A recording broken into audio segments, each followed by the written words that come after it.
Good morning. Good morning, good morning, good morning. And boom, we're live. Right. Good morning and welcome to KayakDangleruk. Hope everyone's well, not that anyone's there. I always have to say that, just to be safe. So we're down the usual spot on a totally different type of tide. I'm not expecting anyone in yet, it's too early. Got the rod set up ready, just got to get a rig out.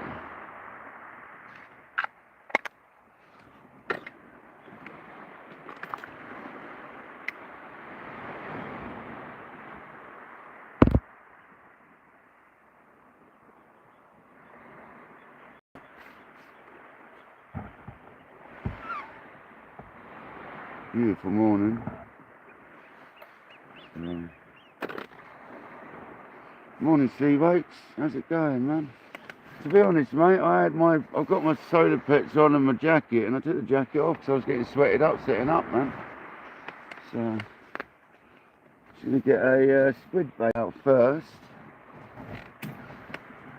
I've only got squid and mackerel because I was lazy about it, but I'm gonna do some wraps up in a bit. But first of all, I'm just gonna stick a squid out, and then I'm gonna stick a mackerel bait on one rod.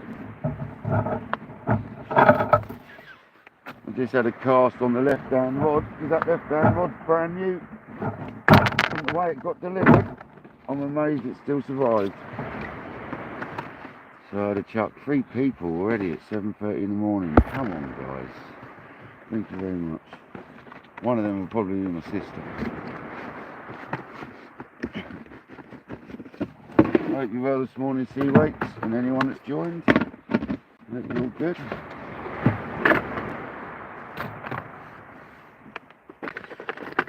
So I'm just going to get a quick squid out there, just so we've got bait fishing. I'm going to swap the rods round. I'm going to put the right hand rod out at range, and the left hand rod's going to be sort of like more closer in with bigger baits. Let's see what we can do for you guys this morning. See if we can catch a fish. Thanks for the like though, I really appreciate that. I'm just going to quickly get this one on, so I'm not going to use the baiting tool or anything, I'm just going to throw it out. Get it out there quick. Thread the old squid on as you do. Just a size 3/0 hook, I think it is. It might even be a 2/0, it's not a massive hook. Thinking about rays and stuff like that.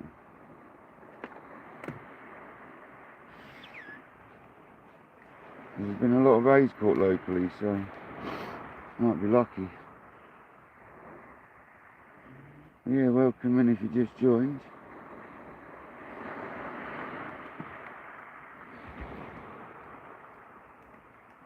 Let's have it. What do they say?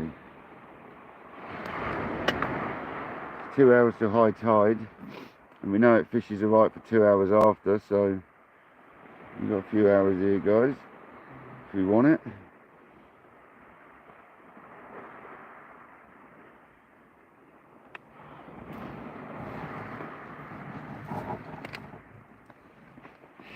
Welcome in.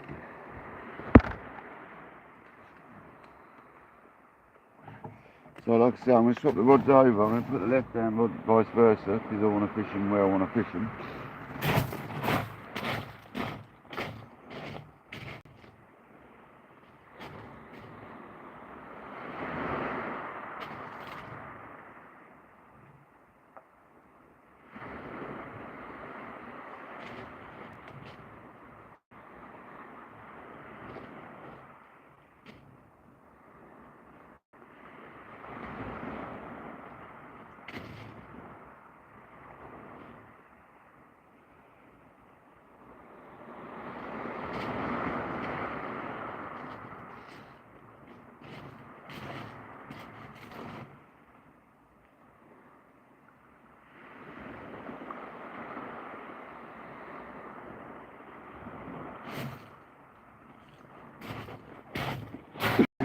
Send that one out, and then we'll work the other one out. First cast and the new rod with the bait on.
That went out lovely. He went out to the right exactly where I wanted it because I want to keep that other side clear.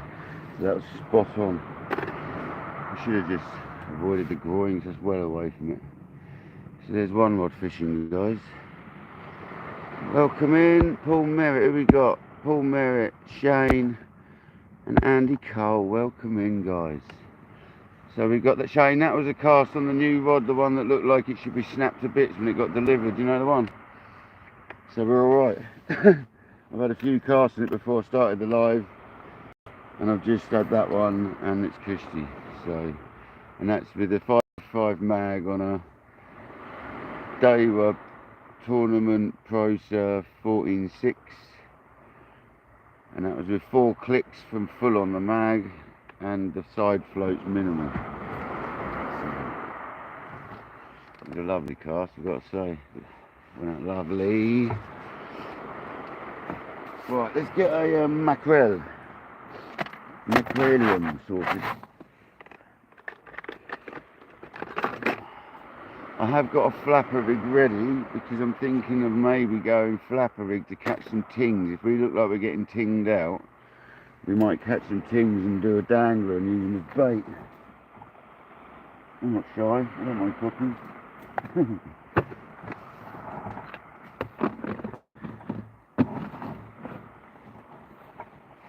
It's not like that. Not like it was invented. It's just I see him doing it. So, but this is my bass spot, which we don't tend to catch much bass on. But today's the day. Come on. Thanks, guys. 4 people at 7:30 or whatever it is, 7:45 in the morning. Yeah, mate. I bet you were. I'd have been chuffed and all, Shane.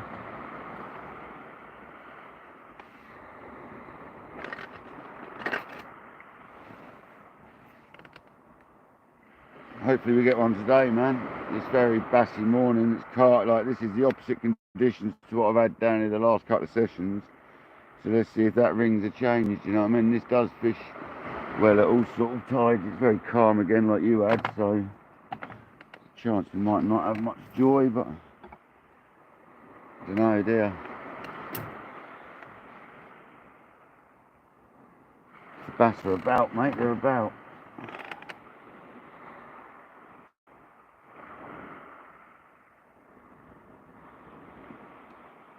They're quite often about down here as I find out kayaking, so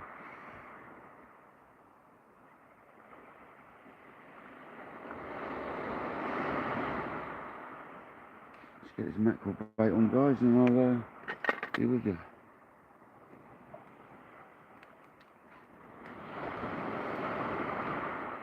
Yeah, it can't be any flatter here, Shane, mate. This is as flat as we get, mate.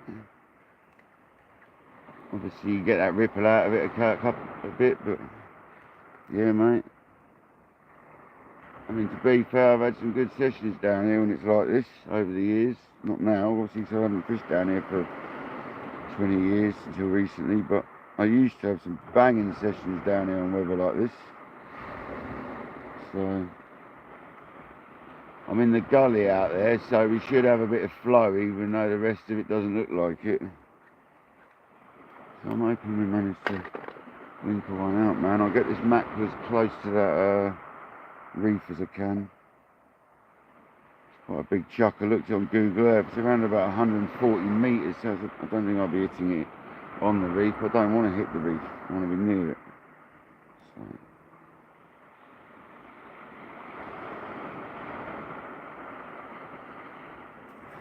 I'll show you my mackie bait. It's nicer. There we go. It's not nice, but it's a mackie bait, you know what I'm saying? Let's go. I've got to thread this rod, so give us a second.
Got to remember to keep this one in here, because this is a snaggy area.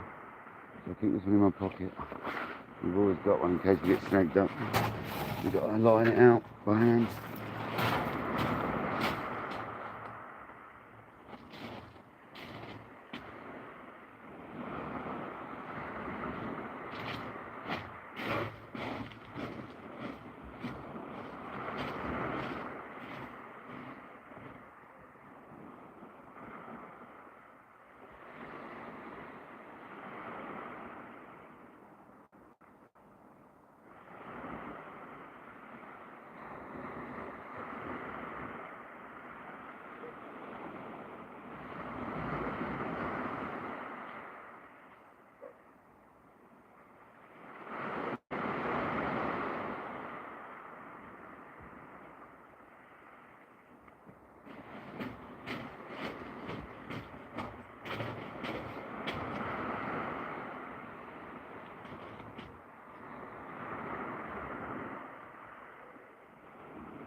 That wasn't bouncing around, guys, was it? That was a bit slack, that rod.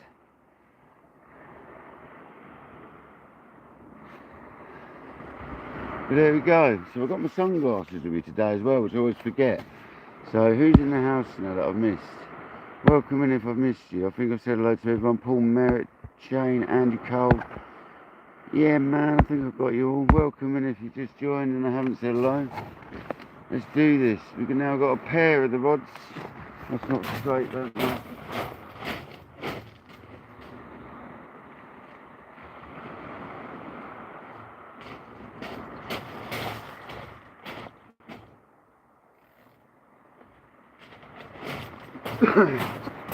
I've got a pair of the day with Tournament Pro Surf 14.6s. We've got one, we've got a Fathom on the left, Fathom Casting Special 2 on the left hand rod, which is the older rod. And we've got a Mag 525, we've got a Mag 525, we've got a 525 Mag 3. Look at that oil slick coming from my mackerel, come on. So yeah, 18 pound line, both Azo on the right hand rod and Berkeley FCX, is it? I can't remember, man. I can't remember.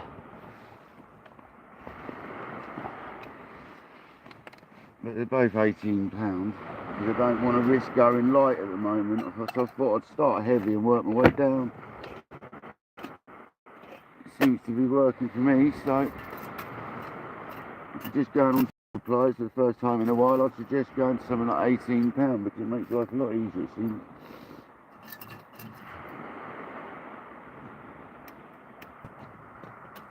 No kettle on. Don't think we're going to be fast for biting this morning. The right hand rod keeps slackening off a bit.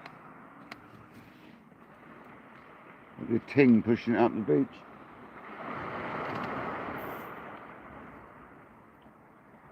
The kettle on not is working very well, being cold.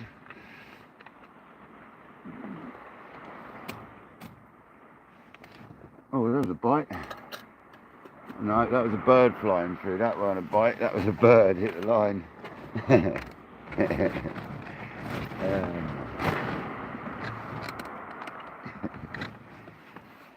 Look at this lovely morning though, guys. Beautiful.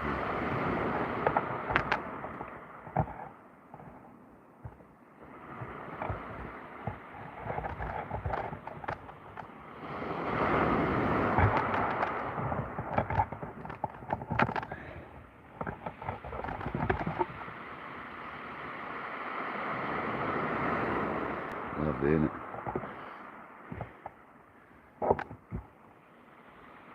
I'll leave it there, though. Otherwise it messes up the rods, which it has a little bit. Fantastic. He's now messed the rods up. There we go. Right. So there we go. Anyway, we're fishing. I've not had to zoom in because I've set up right this time. I've worked it out where to set up. So we're not zooming about anymore. Let's get the rods in the centre of the screen now. Lovely, look at that.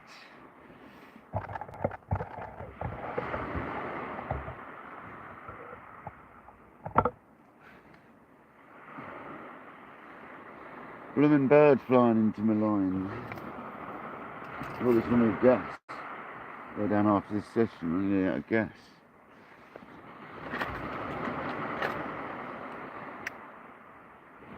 I don't think it's going to be a very active session because obviously I never like fishing morning. Oh, there's a massive oil slick right out there. I tell you what, should have been on my kayak this morning. That is absolutely dead on out there. There's oil slicks out there, 2 or 3 of them. And it's not for my mackerels, it's well too far out.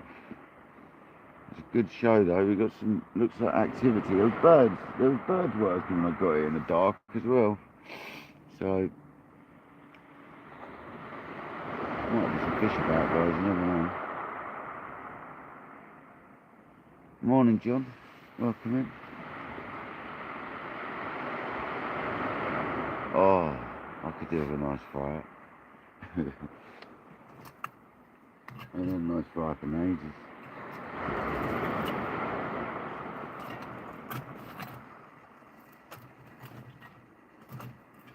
Got to remember I can turn my gas bottle upside down.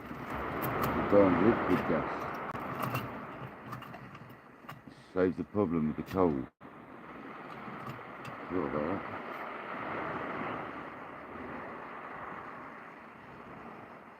Here comes another bird. Missed it. 6 people in it, whatever the time is in the morning. High tide's at like 20 past, 9:30. And this beach does well up to about 2 hours after, and it's the smallest tide as well. That's why I thought about coming back here. This is the same beach I ain't done very well on recently. But I've upped the hook link a little bit in case we get congers. From 60 to 80. And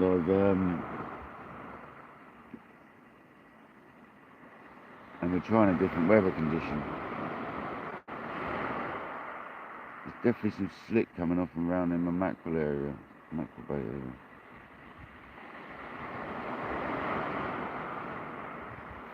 Come on fish. I reckon the pitch is going to get quite ropey a bit in a bit because obviously the sun's going to be in the face.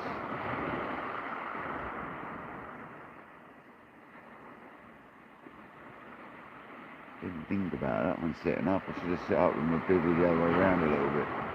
Never mind. Morning Sammy Hollis, welcome in.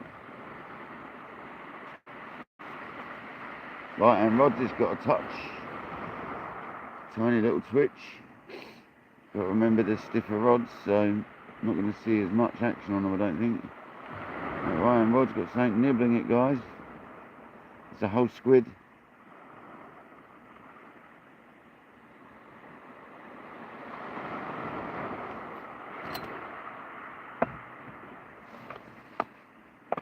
Come on.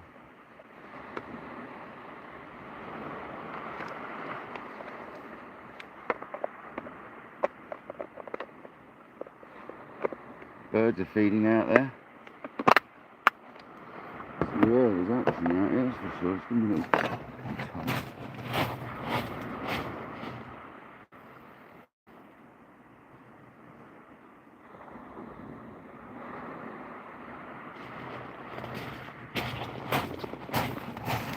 So the right hand rod's well underspooled, the left hand rod's perfect. I shall be re-spooling the right hand rod soon, but the right hand reel. But I just used up some old line I had and it weren't enough. But it's enough to fish with. So there's still a good 50, 100 yards on there. I don't know if there's enough. It's not enough for the reel.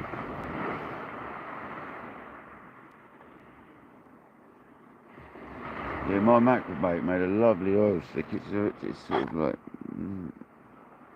over here somewhere.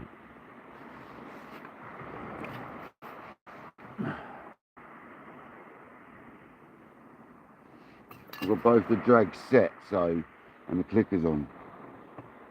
So if you get a ripper, you should hear it, and it won't rip the rod off the wrist.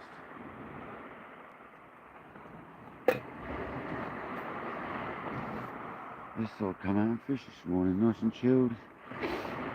Give people something to watch. All a bit more content for the channel, isn't it? So I like being on my own, chilling out fishing, so got you guys to chat to.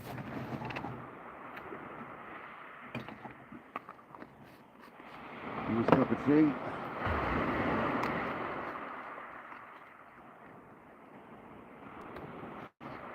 Might even catch a fish.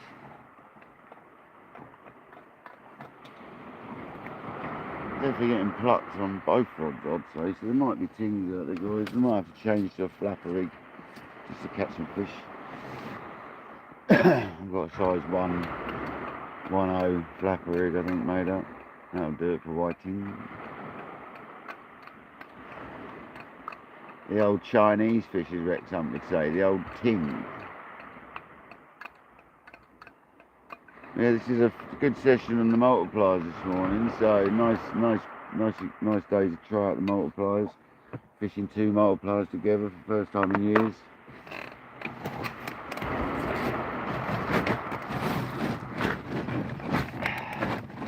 I'll have another fathom soon, obviously. No, use my 525 for like here stuff and spare. I'll keep that as a spare, but I'll get another fathom shortly. And we'll have 2 fathoms, 2 matching rods, and we'll have the other as a spare reel for when I get a blow up. I can just stick the other reel on. Take 'em, man. Are you going live tonight? Are you going live tonight, Shane?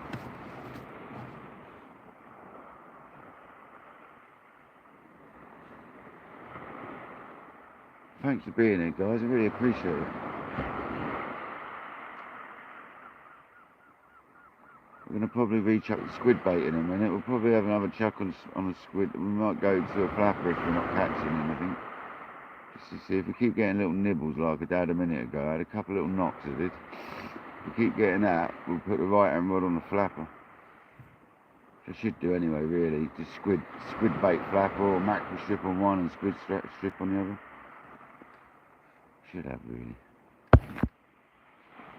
Oh, you're filming? Okay, I might go out again tonight and do live. Fair enough. Might do another tonight. Yeah, I know you at your son, man. That'd be awesome. Concentrate with him and friends. Yeah, that's it, mate. You can't do that so much on a live, can you? As much as you try, you can't. It's definitely you've got to do your own sessions occasionally. You can't fish online the whole time. You can't be on lives the whole time, every time you're doing fishing. I must admit, I've only had a few sessions now since I've been doing lives where I haven't. I need to do more of them myself. I wanted to get the content up, and there was ones where I wasn't going to do them, and I did, and I'm glad I did, because I had some good sessions, so. I'll just play it by how I feel these days. If I want to go live, I go live. If I don't, I don't. Simple as that, really. It really couldn't be any simpler.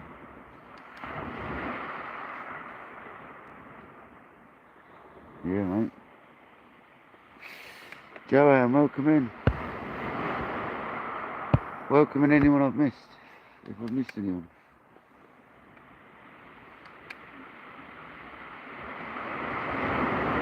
I'm glad you can see the whole shoreline there. That's nice. You've got the sea touching the stones. It's a nice view.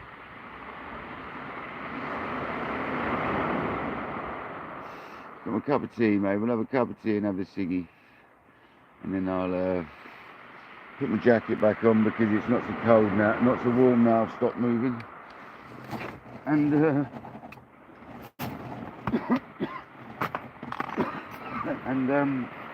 hopefully get a bite. You know, that right hand rod's been getting nibbles, tiny ones. Probably tings pecking away at a whole squid.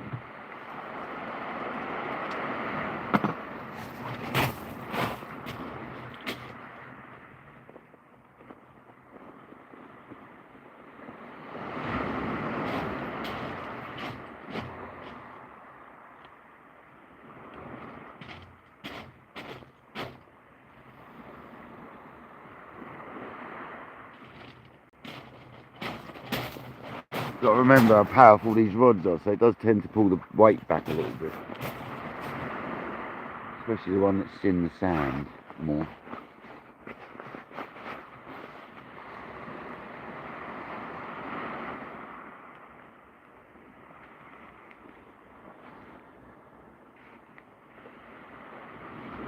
It's nice to do a daytime session as well though, because like people can actually see what you're doing then, rather than night time. But obviously the night time, as we all know, produces more fish.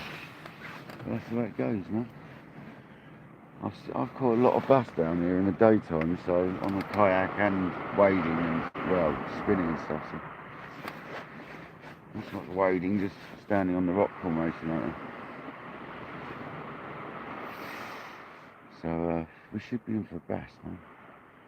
At least one.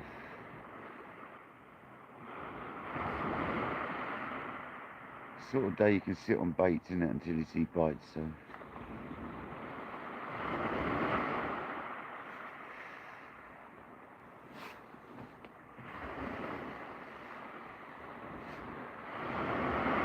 It's lovely seeing the matching pair of rods now. Just need a matching reel, we'll be sorted.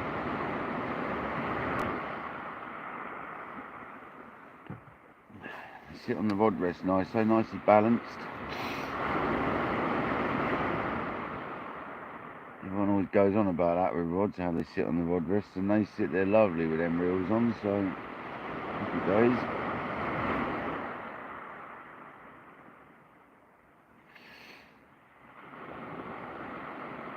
I do like multiplier setups. I like the way the rods are the other way round, so the eyes are facing upwards. It sort of makes sense to me, but it puts the forces on the rod nicely.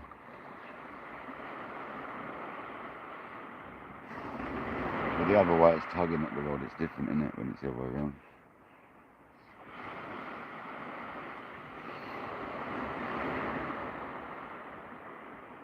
I always find fish planes better with a multiplier as well. Don't know if that's just me.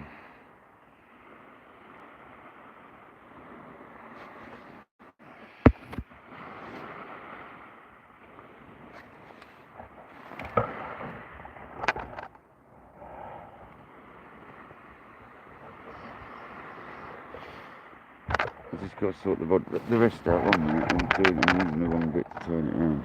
So we're going wob over saying better than that. I'll tighten all this up. I haven't done that for a while. There we go, that's got to tighten down. There we go. I always forget which one it is to lose the turny one, that one.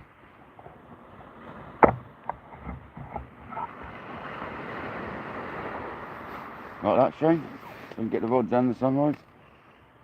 I'm not going to do it anymore because I won't be able to see the screen properly, man. I don't want to move the camera to set up nice. You'll still see comments in there, so. It puts all a bit out of focus on the rods, but it'll be alright.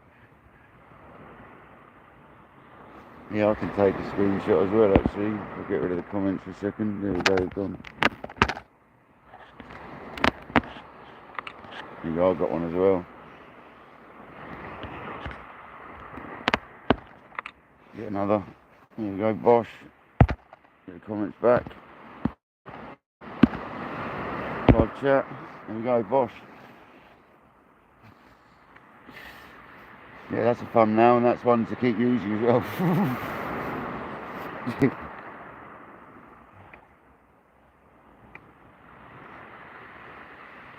Now, the rod's showing up alright in the screen though. They look like it. They're a bit blurry, aren't they? But darker, that's all. It doesn't matter. I'll leave it there for a minute for you. Yeah, it's lovely. I've got the bivvy facing straight out to the south as well. So, unfortunately, when the sun comes out, it's going to hinder us because the camera's going to be facing straight at it as it comes round. But I shouldn't be here that long, to be fair. I think I'm going to refresh the squid boats, get everyone out and ready. Just because I get it a little straighter. That was a little bit to the right, more right than I wanted to go. Big squid bait, there we go, Bosh. Bit pink, they've been refrozen, but I don't care. These are the fish, man.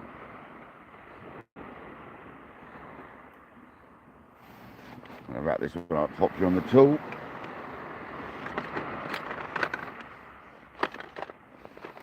Gonna go down the tackle shop after this and get some bait elastic.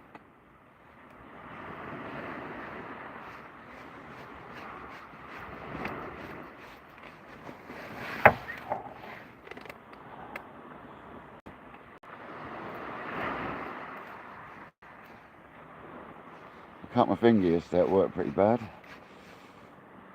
That plaster on it, it's getting soaked in fish juice, it's not going to be very good. I've got a spare with me, but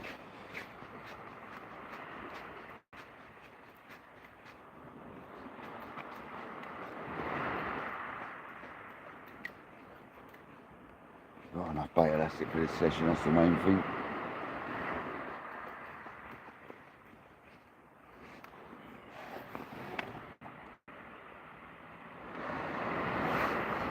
I've got a bucket with a lid on as well, guys, so the dogs, I've had enough of dogs attacking my baits.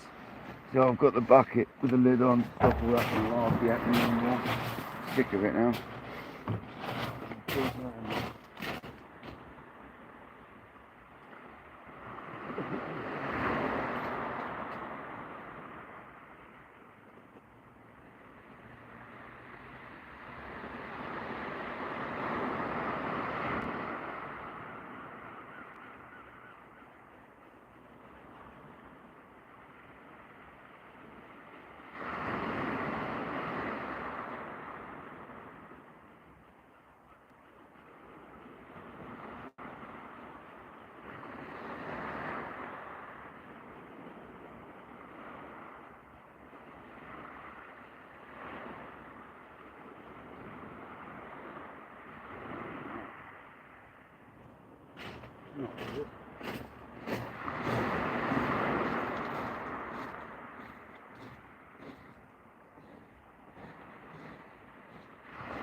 There we go, the first cast was too far to the right.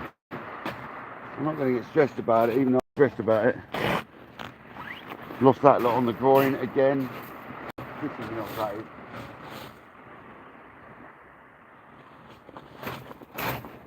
Just another whole rig set up, first cast set up. Sick of doing this now. I'm starting to get a bit stressed out with life, I really am. I'm not going to let it annoy me and ruin this life, but if I lose another first cast set up, I'm going to give up fishing, I swear.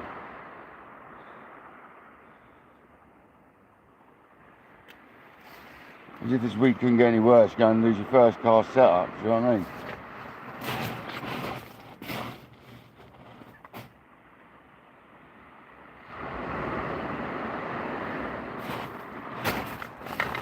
New leader, new everything. I'm putting a flap on this one, can't be arsed.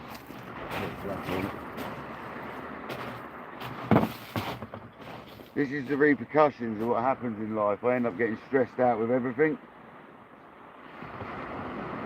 I'm not going to mention it, but if you're watching, congratulations. Good enough, that's all I need to say.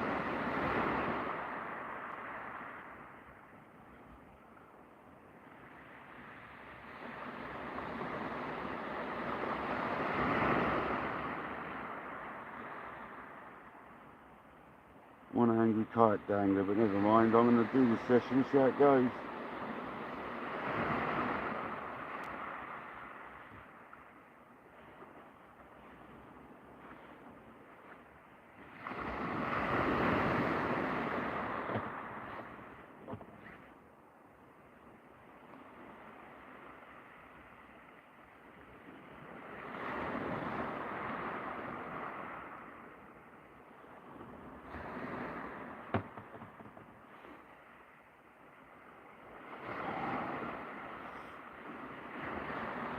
The leader tied back on, I'm not going to let it bother me, I'm going to try and get on with it. We're really interesting guys, I've just got to re-rig a rod.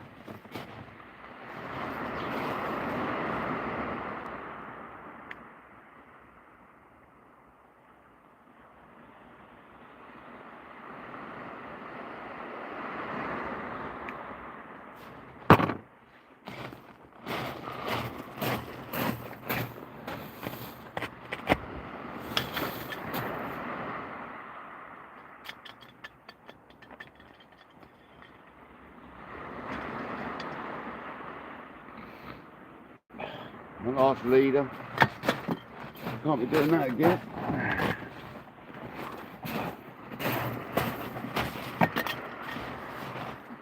Sorry guys for the negativity, but that annoyed me a little bit. That is not in the best of moods this week anyway, so I think it'll take a lot to send me off, I have to tell you.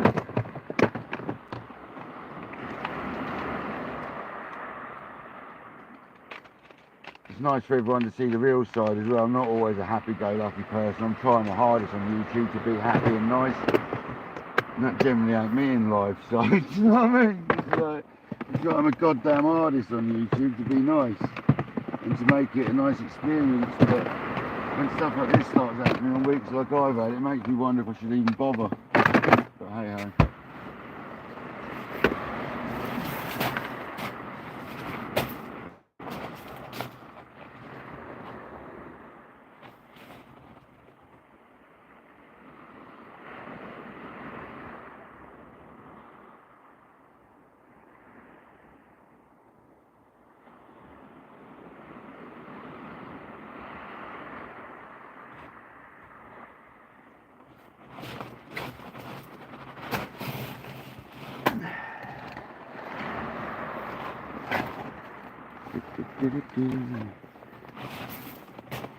Probably come down at low tide and try and retrieve that. I'm sick of losing gear, leaving dogs and humans get snagged on.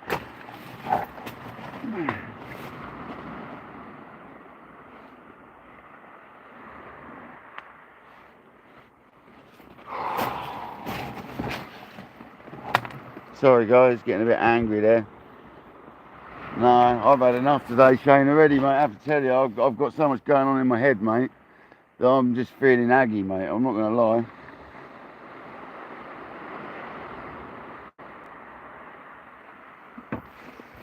Oh well. People can see the real side of you, can't they? They can see every side of you. We're not all like sweetness and light. Especially when things have been going on in life.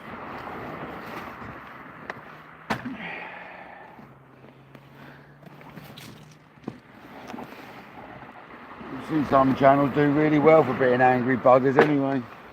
So. Right. Whether we go flapper or... Yeah, stick a flapper out there.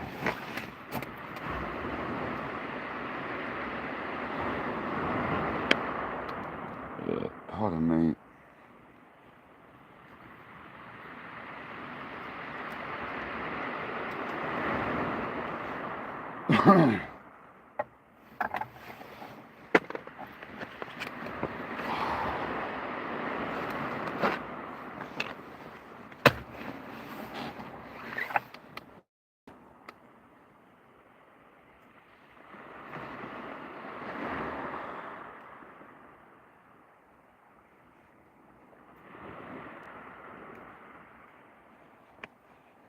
Thanks for joining though guys, sorry I've been miserable. Snapping off on your first cast generally does that to people.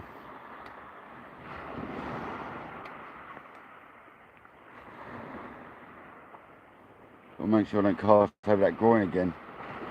Second time I've done it now with the multiplier rod. It's easy to do that, I've got to like sort this out.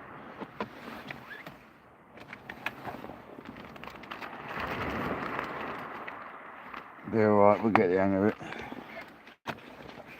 There's a nice bait made up for that as well. Put me on the rod at some point. I'm just going to go flapping now with some little strips of squid on it.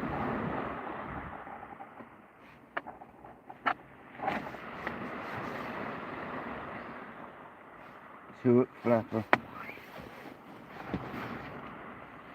I'll bind them on a little bit at the top.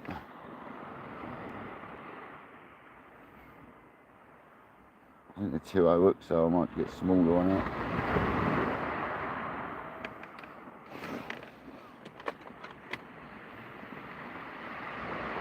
Clip down flapper, and then we'll redo the mackerel once we've got this out.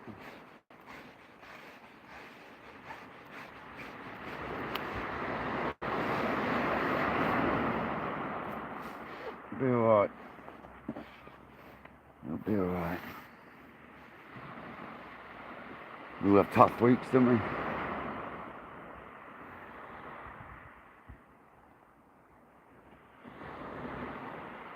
I'll come fishing and try and relax.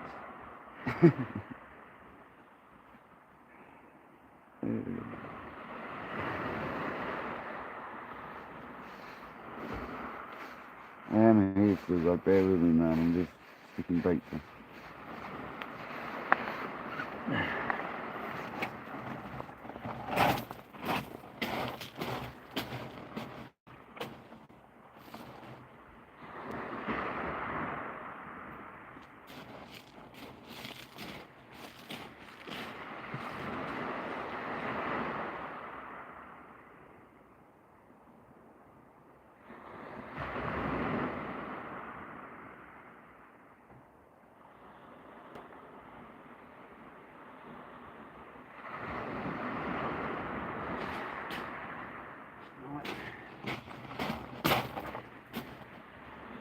This one out and see if I can cast it straighter this time.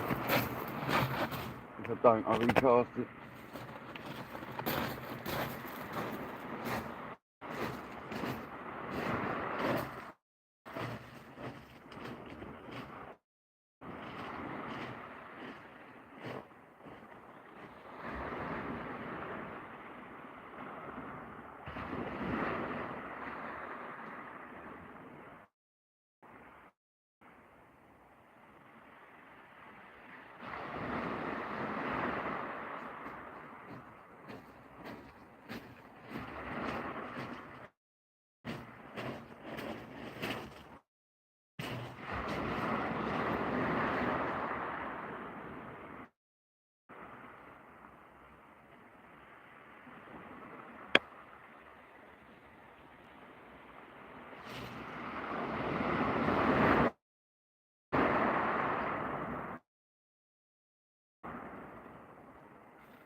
Fantastic.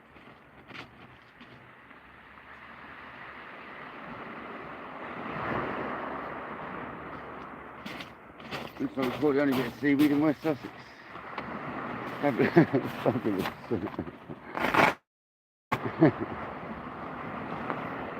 Oh well.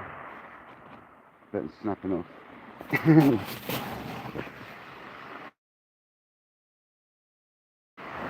Yeah, it's like that flapper pings off in a minute, because that should get a fish really. I can't deal with that sun and I've got to try and chill out. I did my head in. Just lost all my viewers, not really bothered about that right now. Week I've had, I don't really care.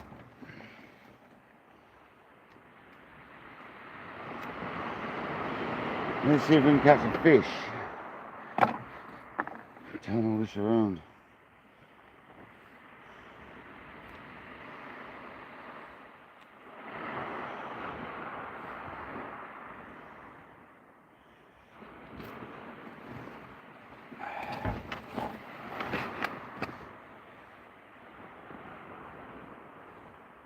Come on, let's have a ting. Let's have a ting. A ting right now would be out here and baiting this one.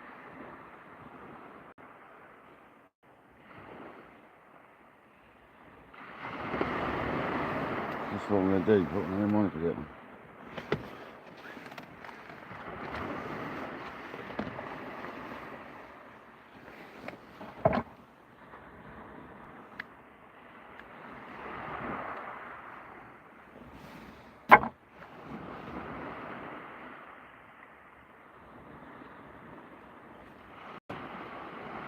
Nah, not yet, Andy, no. So I was going to put one on if they did. That seems to be the killer method right now, doesn't it? I've just put the flapper rig out though. So we should see some if they're there.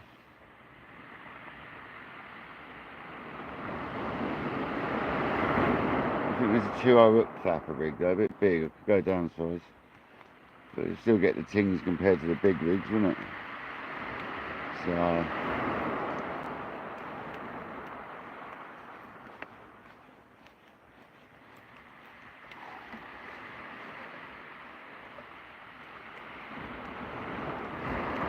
smack the whips on, send her out.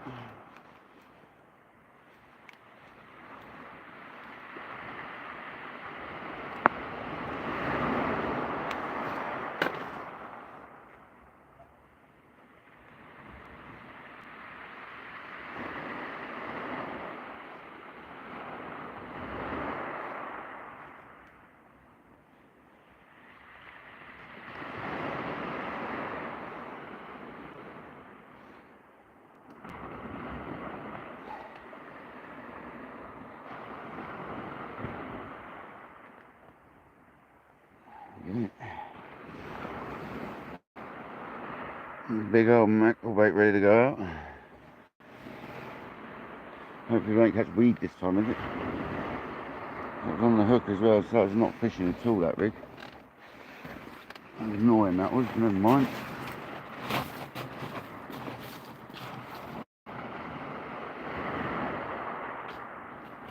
Alright.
Right, and try and relax time. Come on. Not that bad. Only a broken rib. Got no more leaders though. Am I local? You local? You said you're Shoreham, didn't you? I'm Little Hampton, man.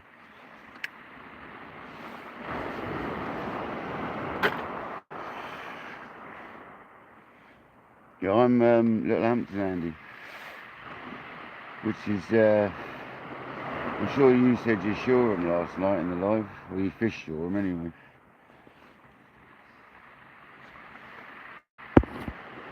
Welcome in if you just joined. Sorry about my little episode a minute ago. I've had enough of losing first rigs.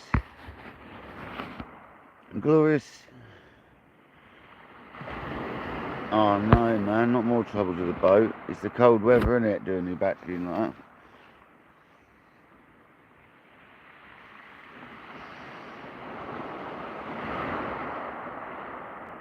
Interestingly, left hand rod's getting touches, but probably crabs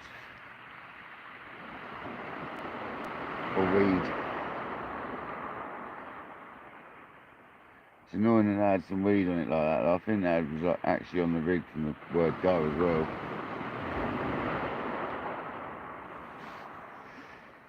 Come on, fish. Just one decent fish and make up for the whole week.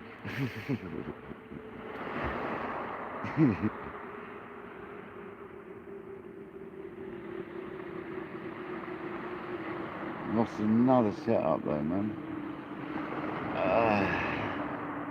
That groin's a killer. It goes out a lot further than I always think. You've got to remember that, man.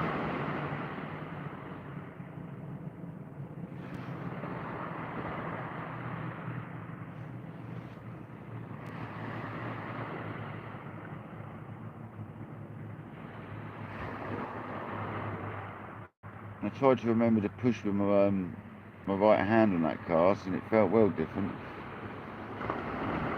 It's not so much pulling with the bottom hand, it's pushing with the top hand. I've got to remember that on the cast. Solid old rods. I need a good old wang.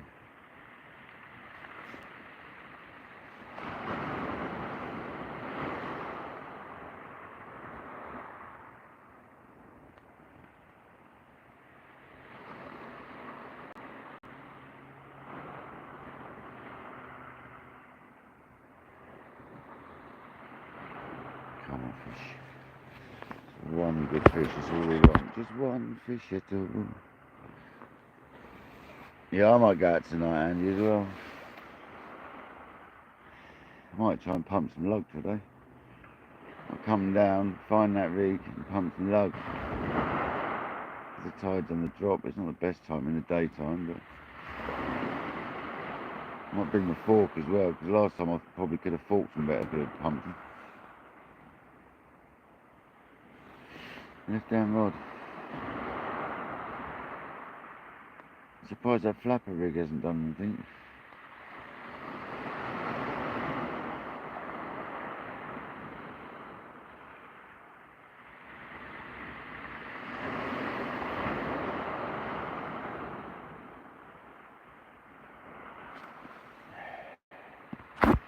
An hour in nearly, so we've got to be an hour away from high tide. Yeah, exactly an hour away from high tide, yeah. It's alright. Witchy now, come on, right, settle back into this. We've now got a flapper rig out on the right hand rod, 2-hook flapper with squid strips, and I've got a mackerel bait on the left hand rod. And actually, I'm just going to go and find some limpets. There we go.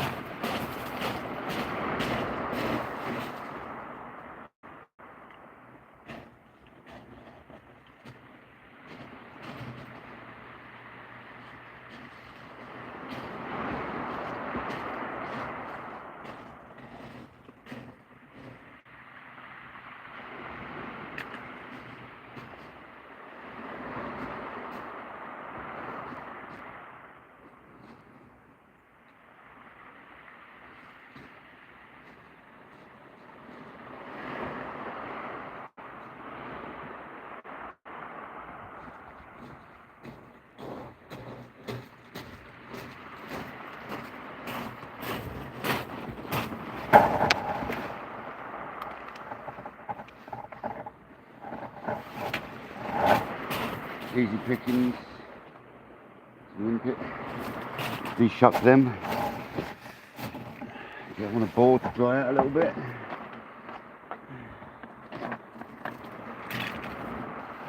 You know. Amazing bait. Only thing is I haven't got a rubbish knife or anything to use. I'm fishing near at Hampton, Andy, yeah mate. Not far, buddy.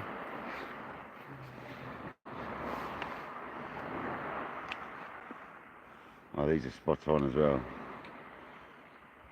I don't need a knife. What am I going on about using other shells to get them out?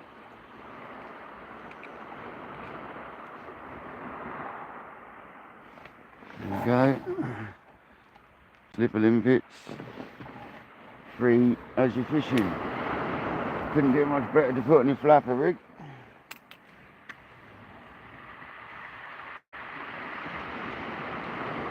Bass love them, flounders love them, plaice seem to love them, anything that swims seems to love them. It's happy days. Suddenly thought about that. I saw them earlier as I was coming in. I did think about the flapper rig and limpet, so maybe the snap off was a blessing.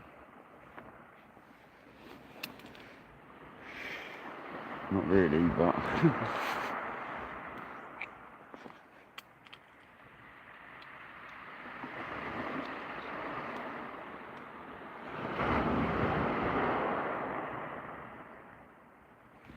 I haven't used limpets in years. One of the best free baits you can get is, I think. I have to get a load, I think, and take them home and sort them out and freeze them up.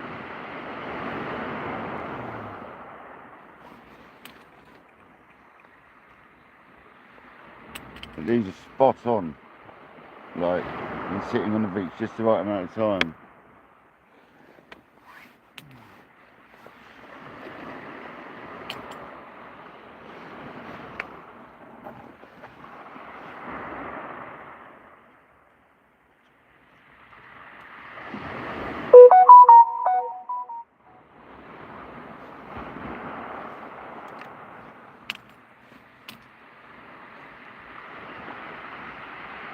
Some nice chunky ones.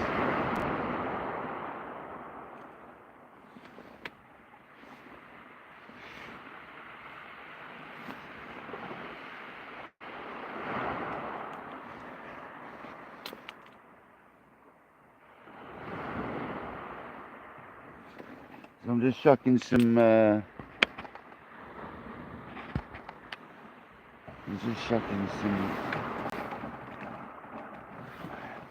limpets. So you just ease up, get your finger, and pluck her out.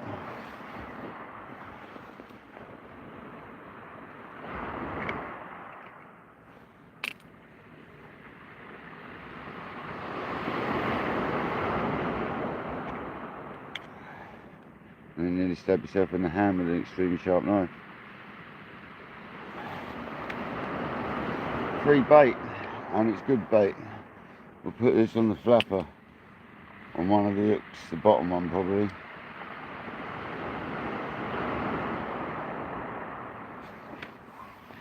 I'll get them on the board drying up a bit.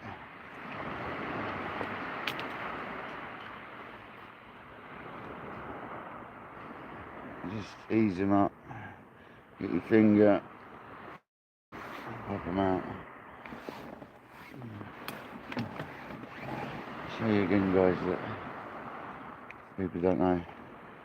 You get your knife carefully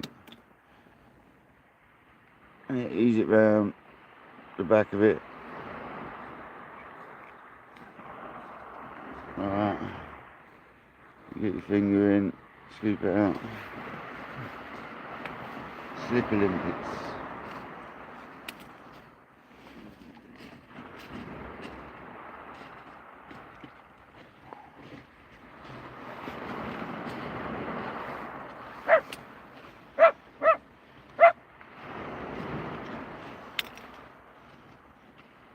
You get bottom ones like that, aren't worth it.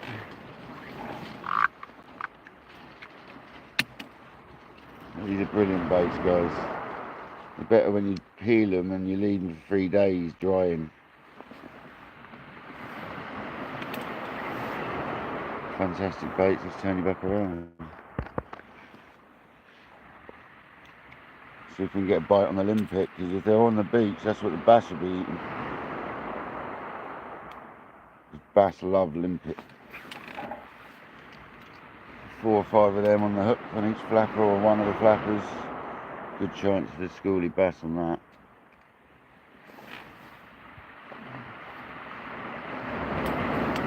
A little hoard peeled, doesn't take long. I normally take them home and do it. Sit in the back garden or something and do it. Well, I used to years ago, I haven't done for years.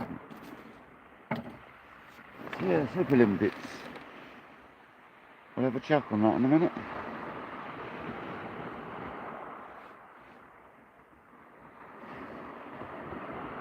If I don't get snagged again. No, I won't, I'll make sure of it. The left hand rod needs to go more left.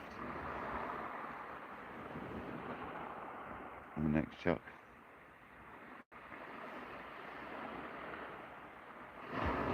Getting used to these multipliers again, it's tricky, man. I can't believe I cast over that groin though and I was stuck in it. Like I say though, I'll probably take my gear home, go to the tackle shop, go back home for a bit and then come back and do some bait pumping. So,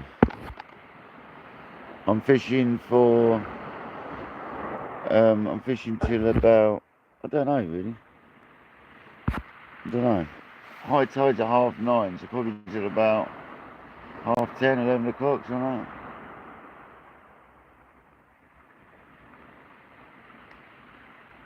Chilled back out now. I only had a break off and it's calmed down. It was only a break off.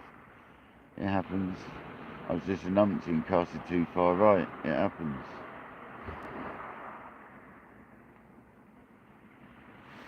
I've got some lovely limpet now to slip onto them. I might put a bit of bait elastic around them as well, which I've never done. Limpet. I think it might help. Welcome in if you just joined. Excuse me if you were here when I was having a cop out. We are all human after all. Had a stressful couple of weeks. Stressful few weeks. Stressful year. Stressful couple of years, to be honest.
Some limpet on.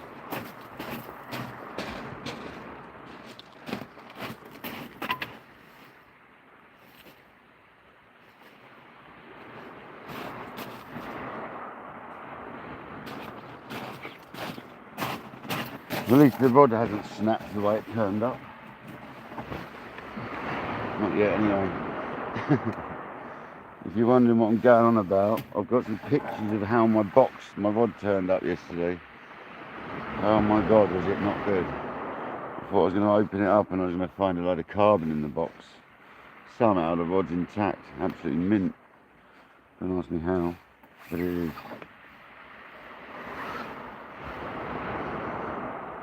And I've examined it fully, and it's absolutely fine.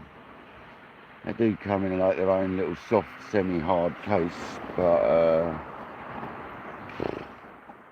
yeah, it wasn't in a rod tube. Let's just put it that way. A bit disappointed I was. Come all the way from Ireland as well. And running a rod tube, it was a bit of a letdown.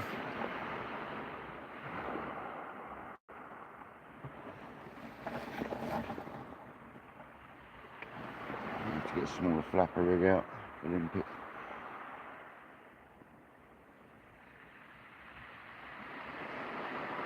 I am going to try binding these on a little bit though, I think. I've never done that. Just a wee bit.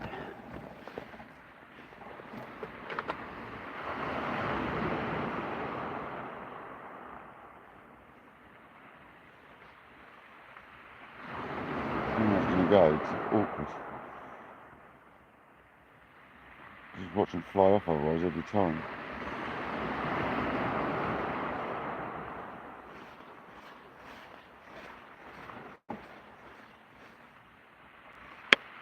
A little snotball Olympic.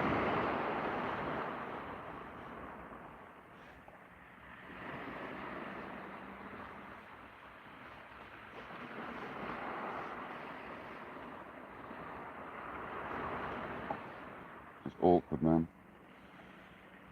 So awkward.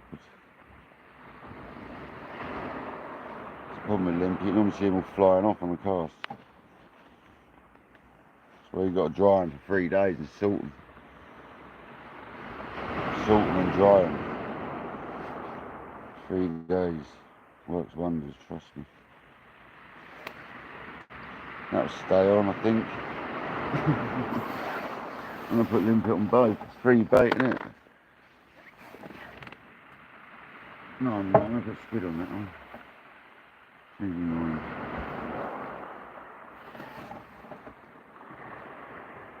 Squid on the bottom have gone and Limpet at the top. I change it up every cast.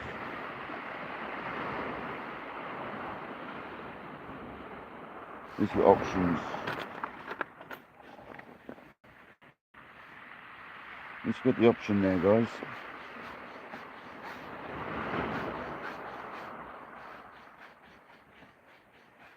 Just binding these baits on a little bit as well.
Well,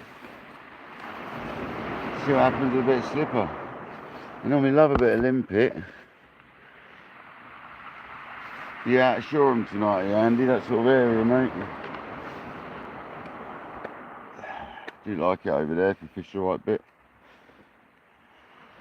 Like I said, it's not too close to that arm, mate. I never like fishing next to that arm. I seem to get attracted by fishing near it, and it's like, nah, wrong.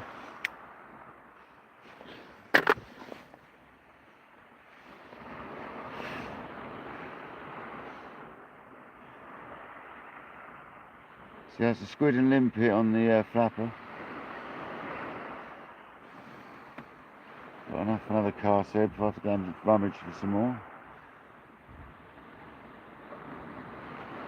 And I think I will come down later and get some limpet and some lug. Just go and prep them at home. Maybe come back tonight and do a fresh live in the dark. 10 o'clock, something like that tide, so.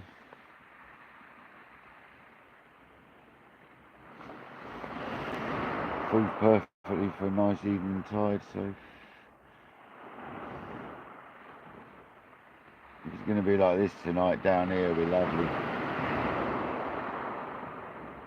I've got all my lights and that charged up, ready to go, so.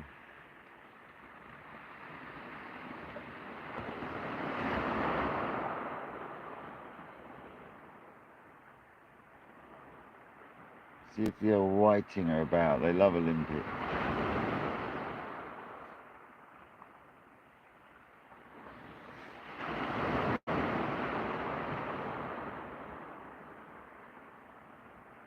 I feel like I could go down a couple of clicks on both the mags as well. Or the side float, I might do the side float first. Pull that off a click on each reel.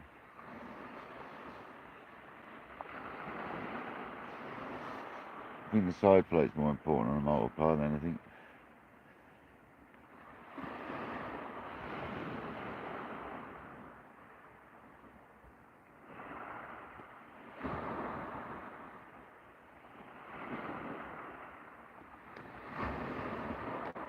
I just want to see one of them rattle off.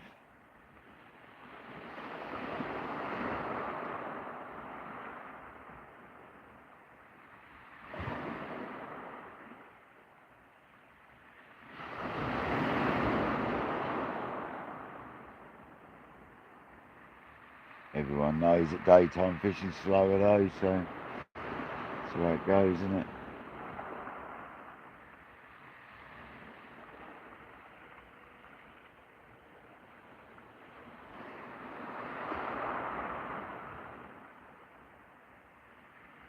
That's why I'd like to have a boat or something. The kayak's alright, but if you had a nice little boat you could go out today, it'd be lovely out there. You should be out, Shane. Perfect. Perfect for a boat today.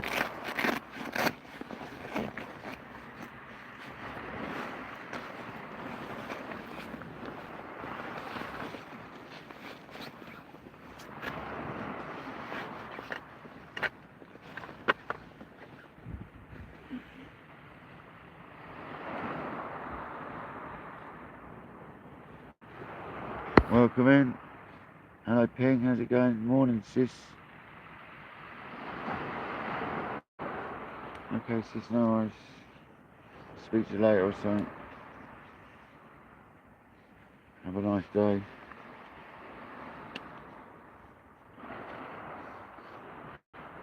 Set a jacket off, man, it's too hot. -4 in Scotland, wow, yeah, it's cold in Scotland, isn't it?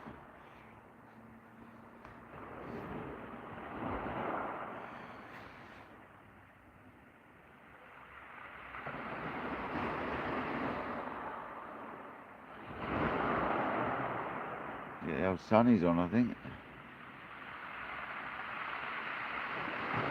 Yep.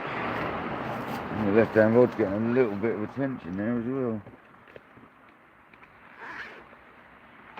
Flappery.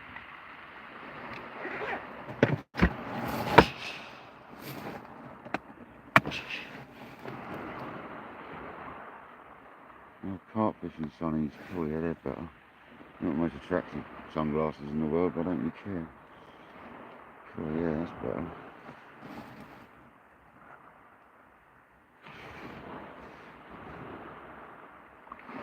It's gone yellow now. Yeah, it'll snow up there, won't it? It always snows there early, doesn't it? It's probably late for there, isn't it, this time of year?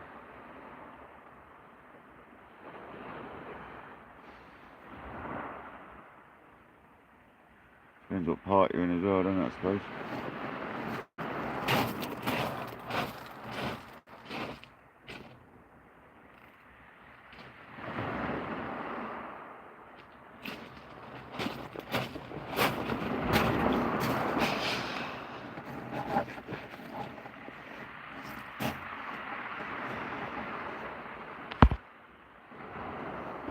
Come on, fish.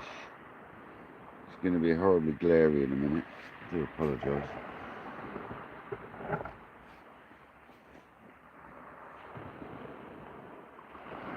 Should have set my bivvy up round the other way.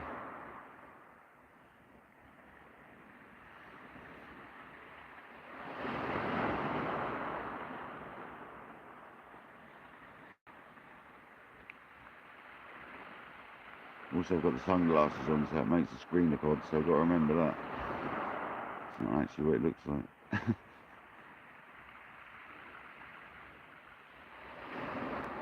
Thanks for the likes, guys. Welcome in if you just joined. I'm currently fishing for bass or anything really. Congaree would do me this morning. Probably going to come back tonight, I think.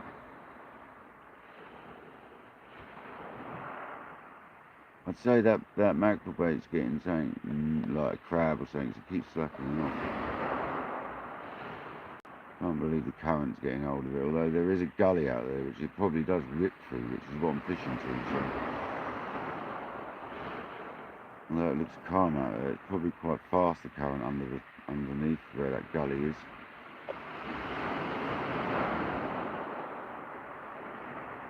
So I'm not trying to lob it too far out, because if I go too far then it's dirt, it's a nasty rock formation. So I don't want to try casting too far where I am, because I'll be in nasty rocks. So. From where I am casting from to the actual start of the rocks is about 140 metres. To vicious rocks, but between there and the sand is a 40-metre wide gully. So I'm trying to get in that gully. Just into it.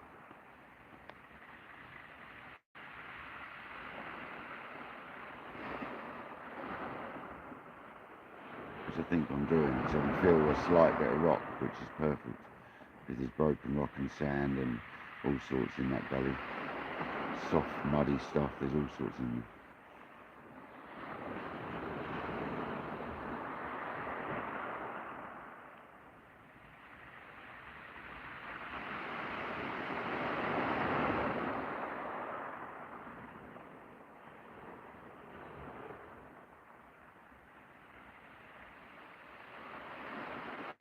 Half an hour from high tide.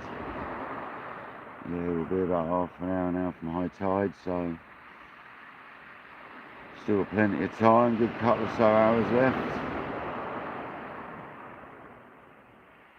It's quite a small tide today as well, so I'm seeing a lot, now I've got my glasses on, I'm seeing a lot of ground churned up out there. A lot of dirty water out of the distance, little patches of it. So that's a good sign.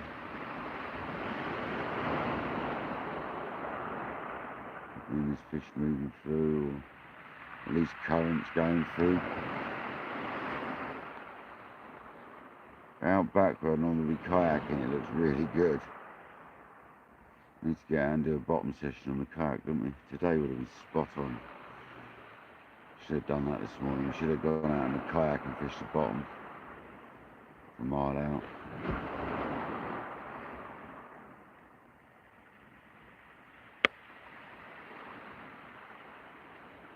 I haven't got a dry suit though, and I don't fancy it in a wetsuit to fall in. A wetsuit doesn't keep you that warm either.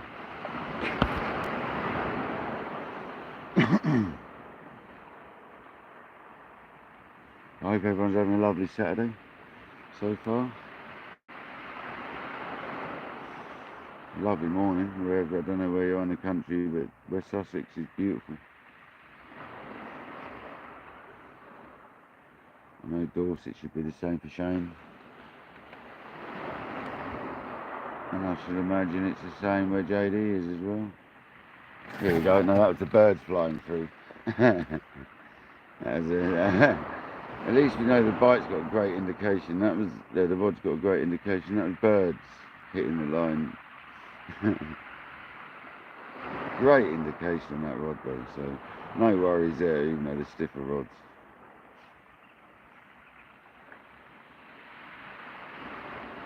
That'd be equivalent of like a schoolie bass smashing it.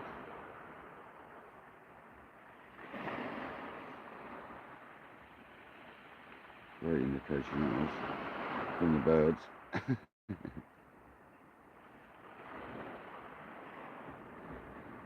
go and find some more snipper limpets.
I do love this time of year where they're just everywhere. So easy. Another handful of limpets to peel. Getting drying out in the sun. 11 people, welcome in. A bit of a hairy moment this morning, they're snapping off, but I've chilled out now. Sorry about that earlier, guys. It's going to happen, I'm a moody bugger. I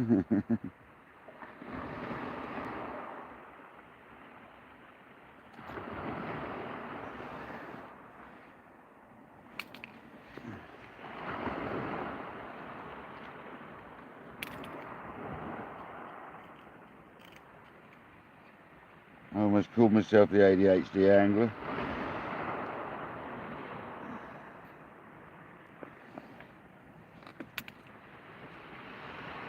I think there's quite a few already. I couldn't find any other kayak danglers, so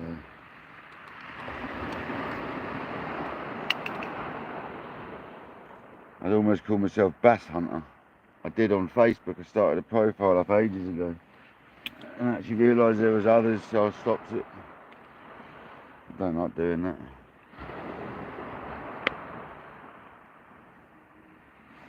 There's loads of bass hunters, especially in America, obviously. Loads over there. Different bass, but still bass in it. And the name changed. I never started a YouTube with it. Just started a Facebook profile. I'm gonna go live on Facebook and that, but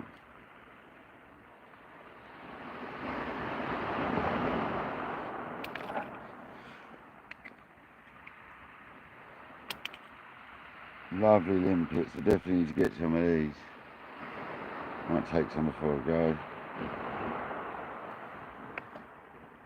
I think when I can come back down to dig some worm and get some, see if I can get my rig back. Second one I lost on that same groin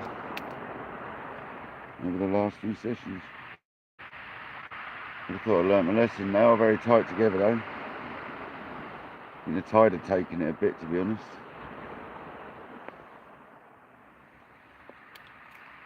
some lovely size ones. I can be quite selective. If I walk along a good selection of beach, I should be able to find some good limpet, man. Some good ones here. This is how I like them, big, but not small limpet. Like it should get the hook for a couple of times.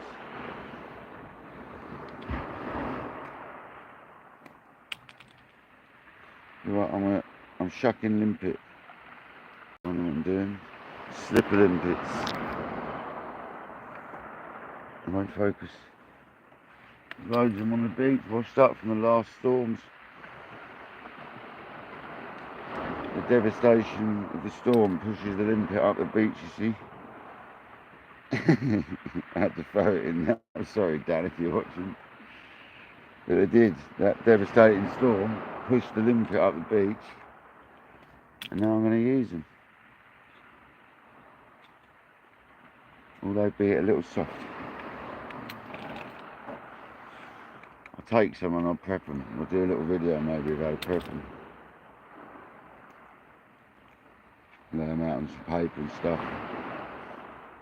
Get the water out of them. Much easier to use them. Don't know if any of you guys use slipper limpets. I know Shane probably does. Flatties, most flatties seem to like them. We never used to fail to catch flatties on a limpet down there back in the day.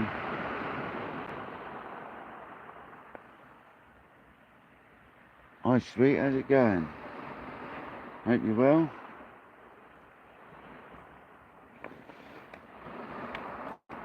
Apparently just, I don't know if you get these in Holland, but limpets, it's not going to focus, is it? There you go.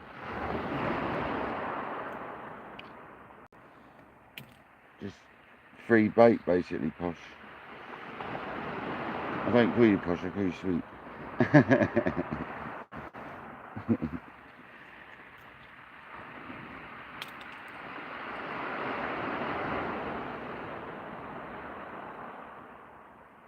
We haven't had any fish.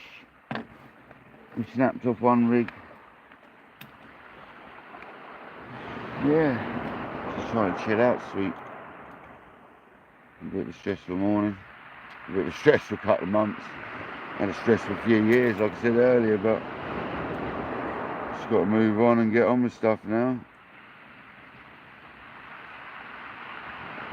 It's easier said than done, isn't it? Grieving's a bugger. So just push on and do what you've got to do. I'm going to read you that mackie bait. Read you the mackerel. I'm going to keep that fresh. I'd rather have a head section on as well. Still nice and frozen now. I prefer a head section personally.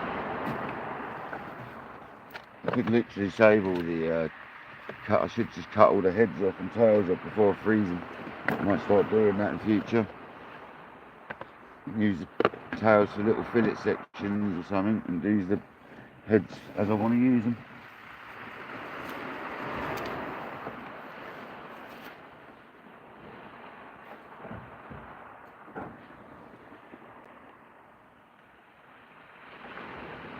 Yeah, I definitely want to keep the baits going in fresh.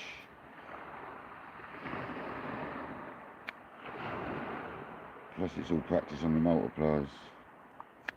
So it's all good either way. Let's get that mackerel in.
done, guys, and I'll be back.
That went out exactly how I wanted it to that time. Fantastic.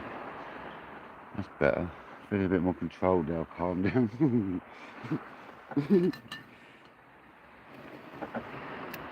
Get a cup of tea on. That's what we're lacking here. A cup of tea. And a fish. What I'm going to do in a minute as well, I think, is get a smaller hooked flapper rig out. We've got a size 2.0 on there. Needs to go down, don't I, to like a 1.0. I haven't got any ones made up. A 1.0 would be better than 2.0 though, wouldn't it? For that flapper rig for smaller species if they're about. So I'll do that in a minute. Plenty of birds about though, as in like looking for fish and stuff, it appears. Happy days. Maybe this ain't about. They're not cockles, they're slipper limpets. They're a bit like cockles, but they're not.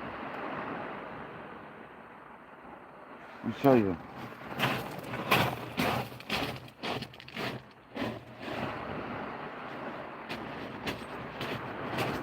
like this bit, and then you're in there. And then you basically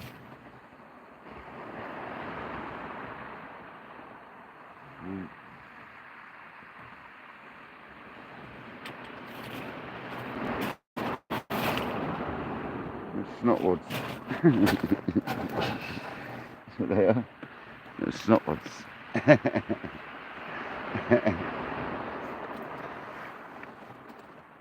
What I've done is I put my little towel over the top of them in the sun, so they should dry out a little bit. You don't want them soaked, so they should just suck up a little bit of that moisture there.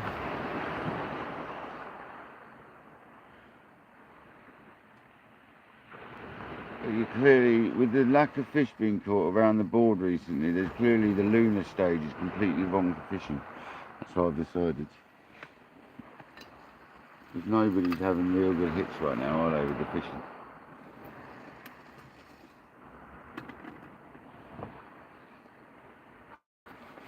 I've come to the conclusion that lunar state's out. That's why no one's catching very well.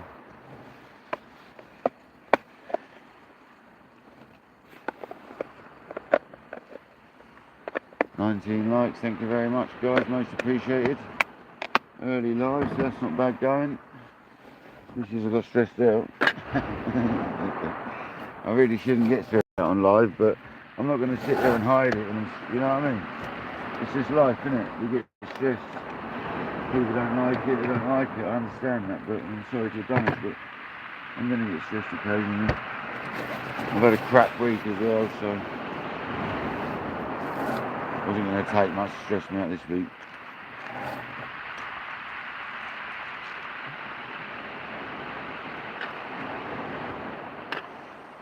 We're going to come tonight as well. We're going to do a live tonight, so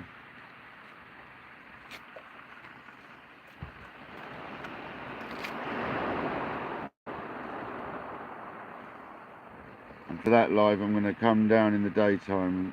I'm going to basically go home from this. On the way home I'm going to the tackle shop, getting some bait elastic and a couple of little bits I need, and then we're going to come down the beach, retrieve my rig I lost,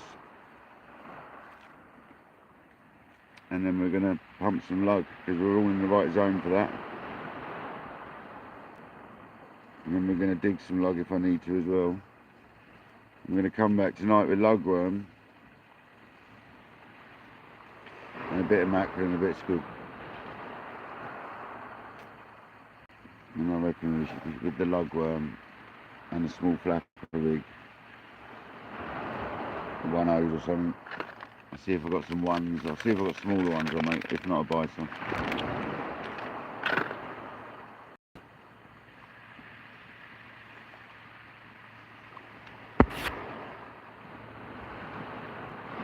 Yeah man, see you later brother.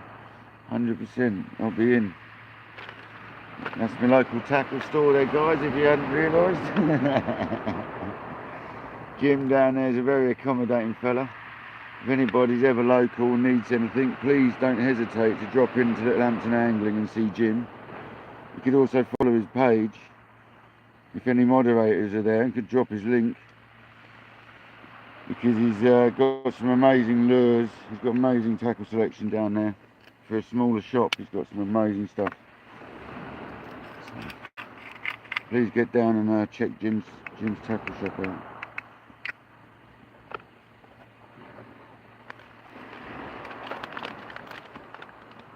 He's helped me out with quite a few items so far. He's a very accommodating fella, so you get some amazing ragworm in as well, proper dug ragworm and all.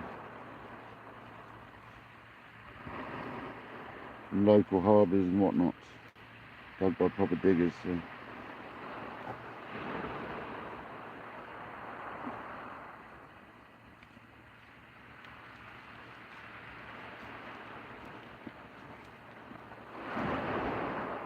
Hopefully you got some gases there, Jim. I need a gas, man, from the screw-in gases I have.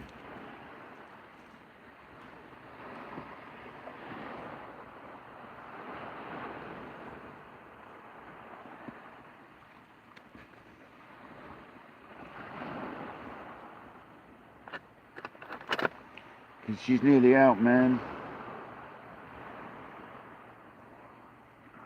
Luckily I've got the cooker, we can turn it upside down. Come on, fish. Is that right, Rod? Just slack it off again a bit. Some crabs in it pecking at the mackerel.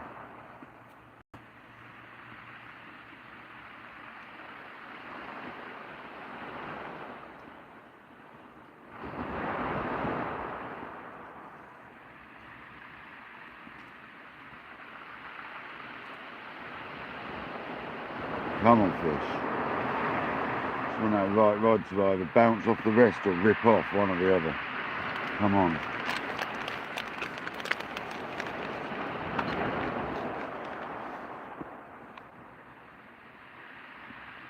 So it's the left rod that's got the mackerel on, isn't it? Getting confused, man.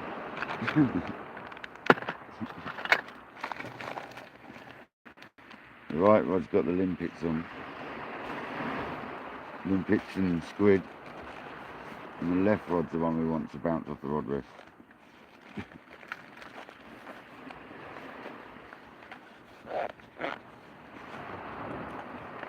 Come on, fish.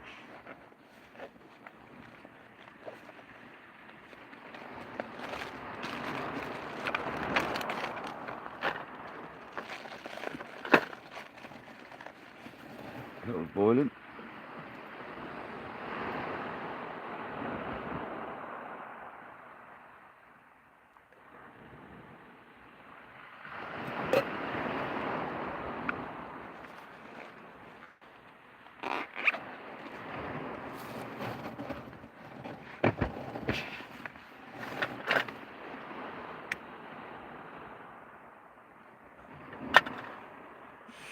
Really struggle to see the screen of the sun and the sunglasses.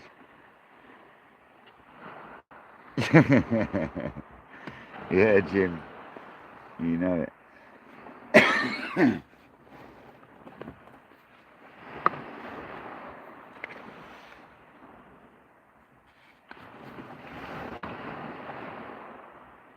Nice cup of tea.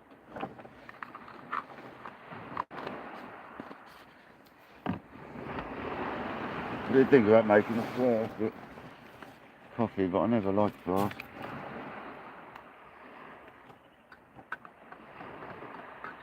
Can't drink tea in a flask. Only coffee.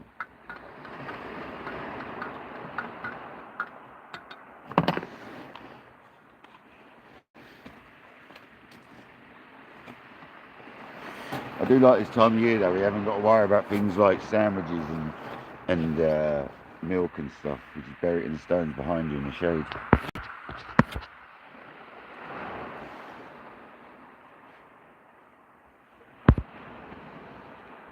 The old charger on. I always forget about this.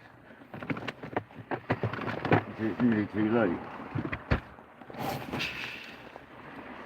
Oh, did my left hand rod just get a tug down as I turned around?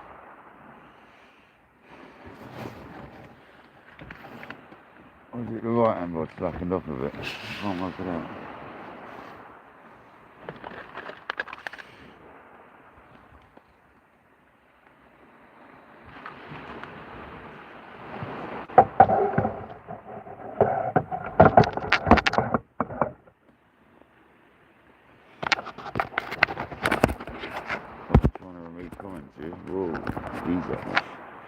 Good timing with the battery, it's 42%, so that's when it needs to start being charged, otherwise it struggles.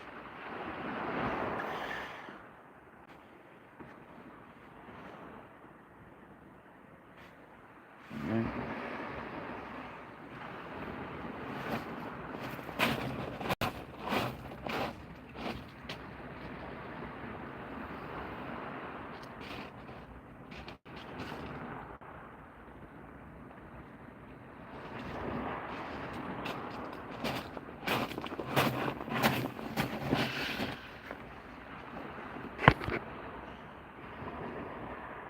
John B, welcome in, mate. Hope you're good. Come for an early morning session knowing that I probably won't catch anything. It's more to like have a practice on multipliers, to be honest. And we'll probably be coming back tonight, mate, I think. It's a shame he's not going live. I'm not sure if anyone else is, and I never really actually sort of pay much attention to it either. So I'm going to be having a go again tonight, I think. Got my battery charged.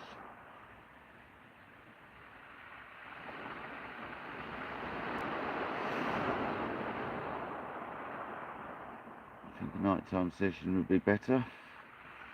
It's still going to be slow, I think, because it has been recently, but get some fresh lug. See what we can do later.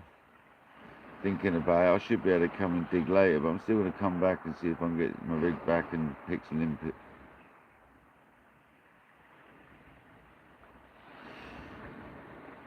I'm not even a ting yet. Not even a ting or a dogfish, nothing.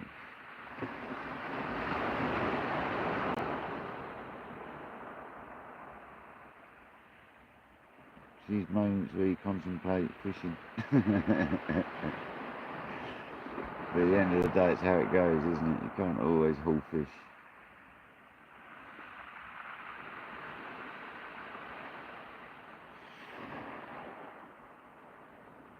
I'm not even going to say the old cliche, but it's out there, you know it.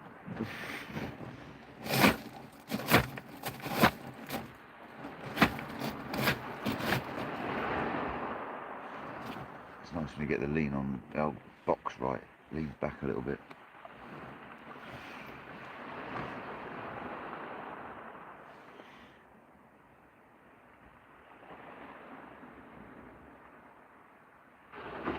Going back to Little Hampton Angler, I bought most of my tackle off Jim actually. He's looked after me really well.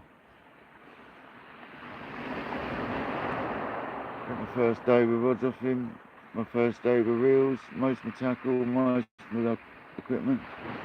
Looked after me well, guys. Just don't hesitate to get in touch with Jim. He also posts stuff as well.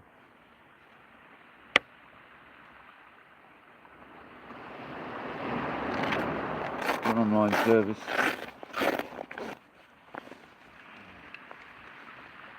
Stock centuries and stuff like that as well.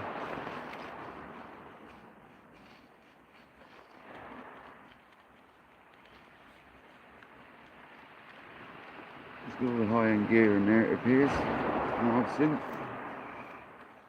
And also some nice sort of starter kits as well. Got a good mixed bag in that shop.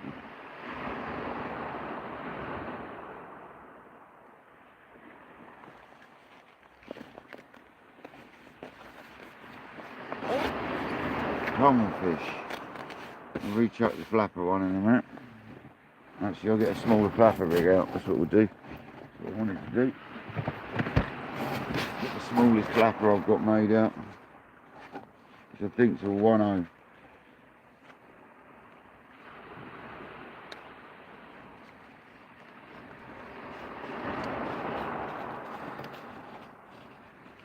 Now, doggy, you're going to behave, doggy. Well done. Well behaved, doggy. Well, that's a bit smaller, I believe, so we'll use one of them. Looks smaller to me. I got this from Jim. These are very good, guys. If you've never seen his rig wallets, they hold like 15 spools. Very good.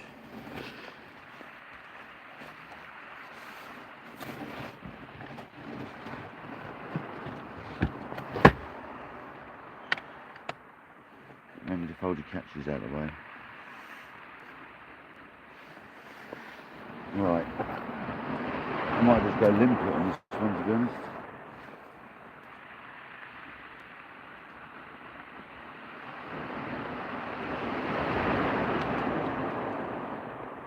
I always like using the old limpets. I used to use them all the time as a youngster. Mainly because it's free. Secondly, because they're good.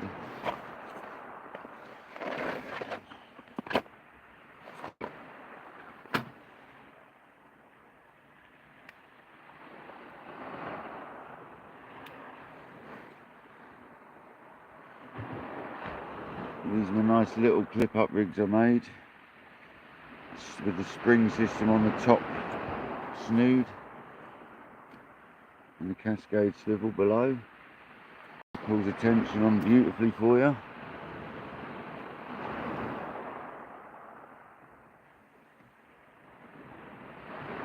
There are the limpets on there. I might not even want the time on this time, I might just go for it. See if the clip down does its job. Just put enough on, let some come off, there's some on, there's still never used to tie them on. Bunch them up the line. Got a little bait stop on the rig, so how we used to do it back in the day, spread them on.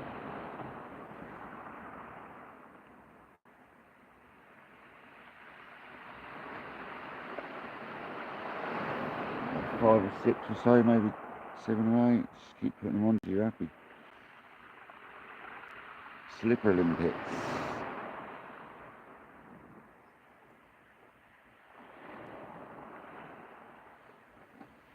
Delicate things. Definitely need to dry some up, I'll get some later. I'll take a bucket full home and I'll peel them.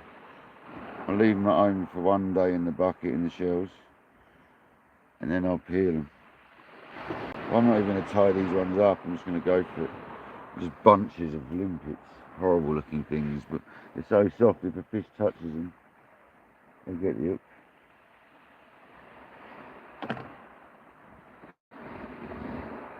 I might go slipper limpets and squid head on this one.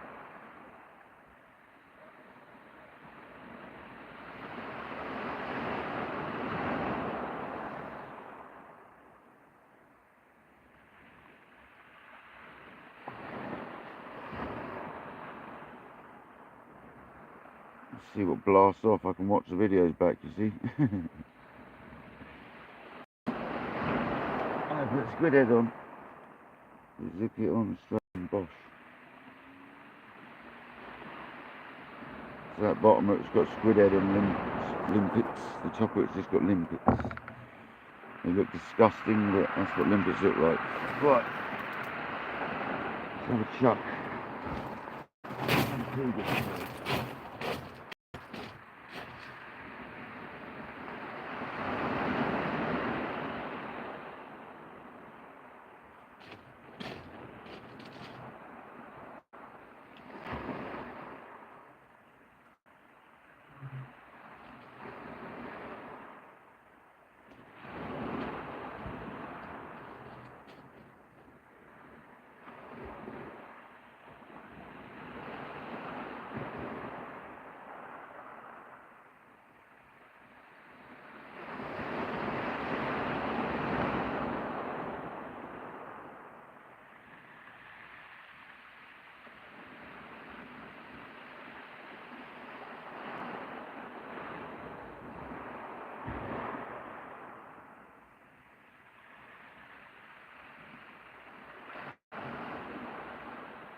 And that was a little wee half pendulum cast, and yeah, that went out alright. Didn't even try, it went out, so happy days. I don't think only 1 or 2 limpet blasted off as well by what I saw. So that was alright. Thanks for the likes, guys, thanks for coming in. If you're in early when I had my little cop out, I've calmed down now, so sorry about that. But that little half pendulum went out nice. Just thought I'd do a little half because the shingle bank's awkward to do a ground cast off now. Yeah, I know, alright. I'm impressed.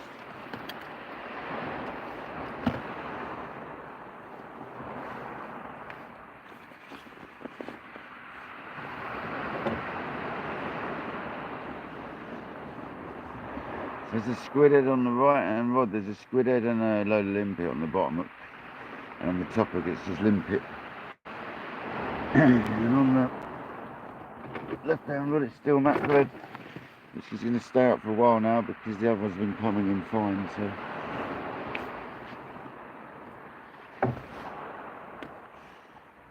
And that was from the mackerel my friend on the long line boat gets, a copper mackerel boat from Shoreham.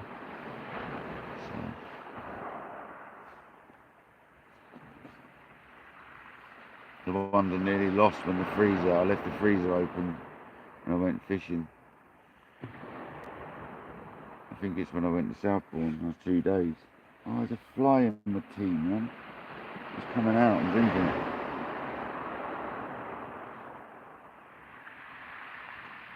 Sod it.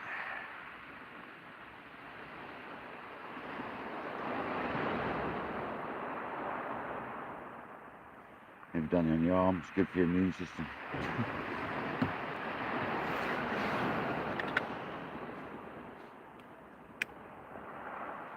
Maybe on the flood out we might have some tings turn up and maybe the odd schooler, we might be lucky. This beach is pretty good on the drop. Sorry I missed you guys. Silent Flyer, Scooby, JD, welcome back. Obi, welcome in. Sorry if I've missed you, mate. Hello everyone who's come in. Yeah, fair enough, Easton, mate. If you've got health issues going on and you can't make it, don't do it, man.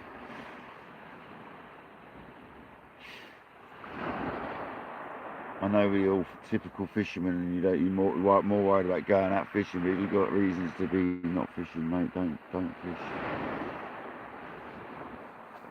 I've come out this morning, I'm going to come out again this evening, so if you're available to watch, at least you'll have something to watch, fella. Tonight should be better. I just wanted to come out today to have a go on the multipliers.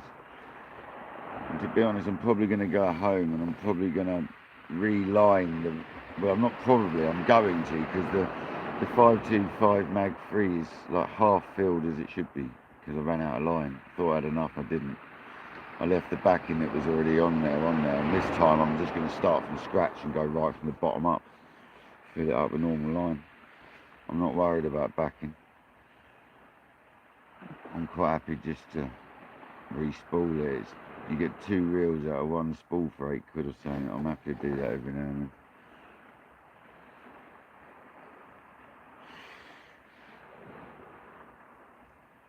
But that half pendulum cast went out really smooth actually. I was quite surprised. It didn't go out really far, but it went out really smooth. It's all about progressing, isn't it? I can't remember the cast I used to do. It wasn't a pendulum, I'm sure it wasn't. It was something else.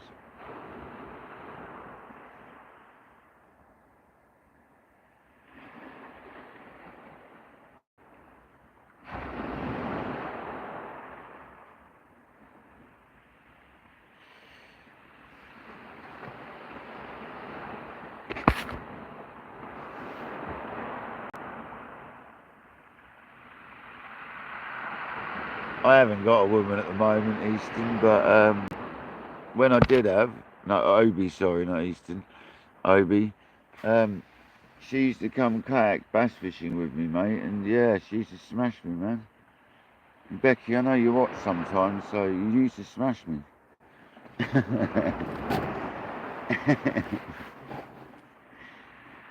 So yeah, women do tend to outfish the men.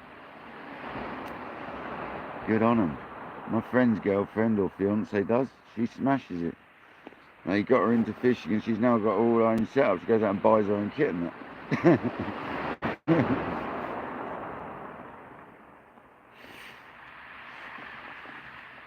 She's a good angler as well. Smashes it on the smooth hounds. She loves the smooth hound.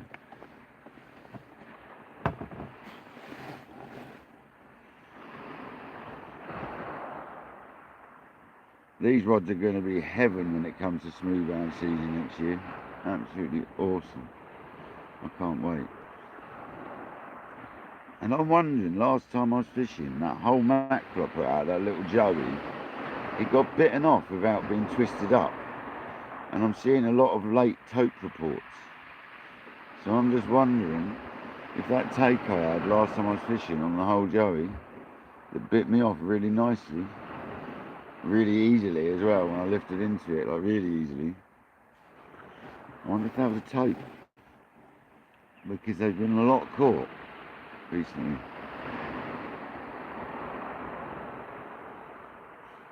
It was only a few days ago. So yeah, I'm going to take that reel and re-spool it later, I think. I'm going to take all the line off my friend put on his backing and start fresh from myself. It's always nice, isn't it, to do it yourself. Although the fathom, the bottom of that I didn't get on as I wanted, to be honest. But it still went lovely.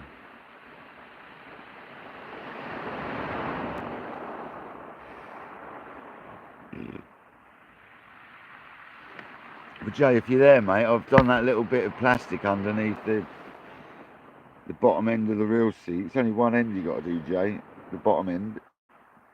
And it's worked lovely. I should have done it on the 525 as well, because that's the same. I think it's more my reel seats and the diameter of my rods are just, they don't quite grip enough, you know. So you just got to put that little extra bit of padding underneath the bottom end of the reel seats, to the downside of the reel, where it pushes that little groove into the rod. And obviously I've got my little rubber band which I made, which last time I put onto the curvature followed the reel. This time I put them onto the curvature of the tubes away from the reel of them little bands, so it doesn't wrap around the reel anymore like it did last time. Because last time it wasn't getting out of my way when I cast.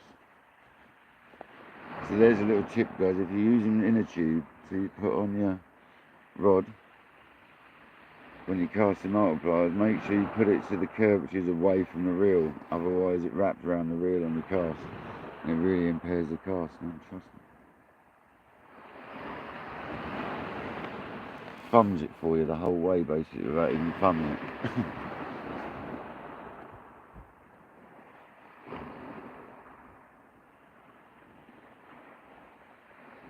Not even a ting though, man, come on.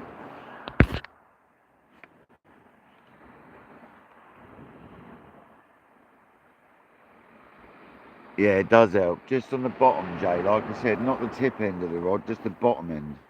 Don't waste your time messing around making it the reel seat size, because it doesn't need it. It only needs it on the bottom foot, where it pushes into that thing, and then plus you put your rubber band there as well. So, but the rubber band itself ain't enough. It doesn't kind of get squashed down much. It kind of goes around the back of it.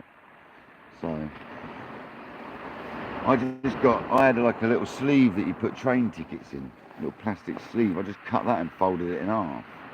Cut like a little reel seat shape on one end and poke it in before you put your reel in. Simple as that, mate, on the bit you screw up. It really is as simple as that.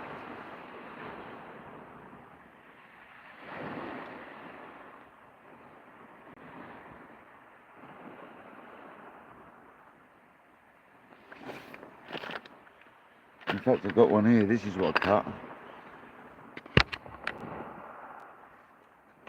Mate, honestly, that sun. This is what I cut. So this is one of them train sleeves that you put train tickets in, yeah? And I'll just cut that, fold it in half, and wedge that into where the real seat sits first, and then put the reel on top of it. And it now pushes just that little bit there. Is it enough to put pressure on the rod, enough to clamp the rod tight? So I deal with problems, man. Not earlier I didn't, but I normally do.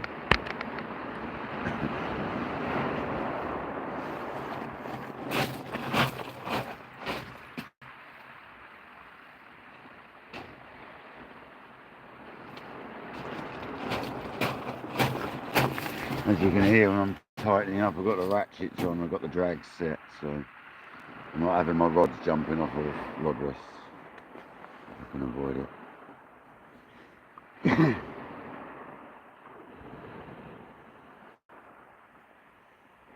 But I'm really lucky that that right hand rod is actually in one piece after the way that box arrived.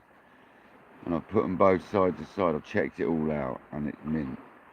And I checked out side by side that none of the eyes are out of place or anything. Everything lines up to the T, so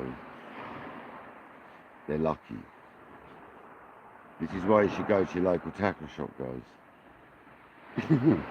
Because then they've got the stress of getting them sent to them.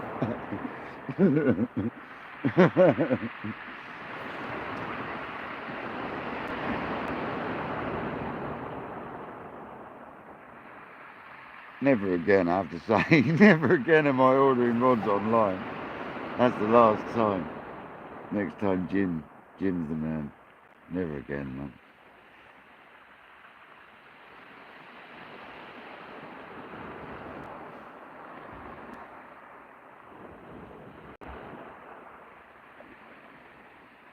Come on, fish. Let's have a whiting, a dogfish, an eel, blank saver. Don't really get a lot of pouting. Well, I haven't heard of any pouting, but not round here. You do it Bogman, you do Brighton way. Shoreham. Don't see a lot of pout around this area.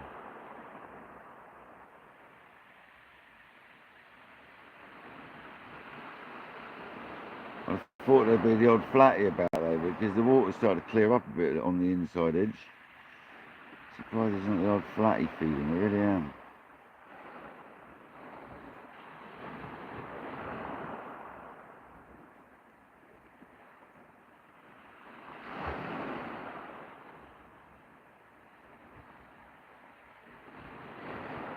Somebody's having a peck of that mackerel bait, but obviously probably a crab by the consistent pecking at it. Tiny pecking, you won't even see it on the camera. Like vibrating the tip occasionally and stuff.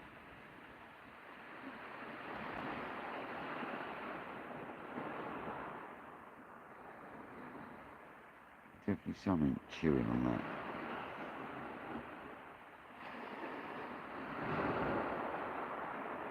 Might be a ray flapping its wing on it. Big old ray sat there chewing on it. You never know, do you?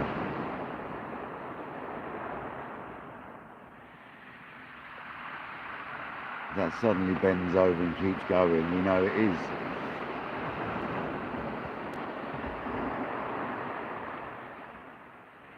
Actually, rays on this setup's going to be really nice as well.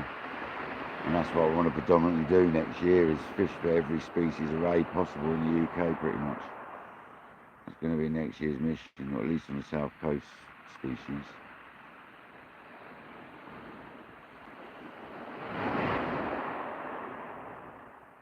And it's definitely my challenge next year is a ray hunt. I want to do rays. I'm going to do smooth hounds with a vengeance when they come about. And taupe. Taupe next year is a big one for me as well.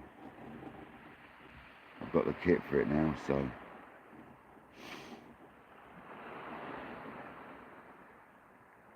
I think I'd have to fish the reel a little bit higher up though if I was fishing for taupe. I don't think I could deal with that. That'll be something else. Trying to hold on to that with the taupe where it's positioned. You'll get a butt pad, I suppose, don't you? I see so few anglers actually butt pads when they fish reel down.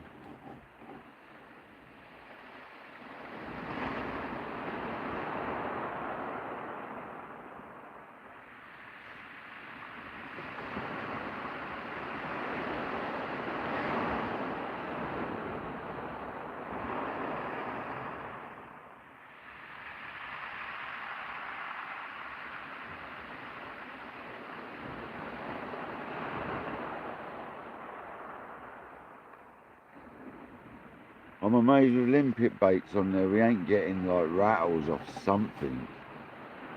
I'm amazed.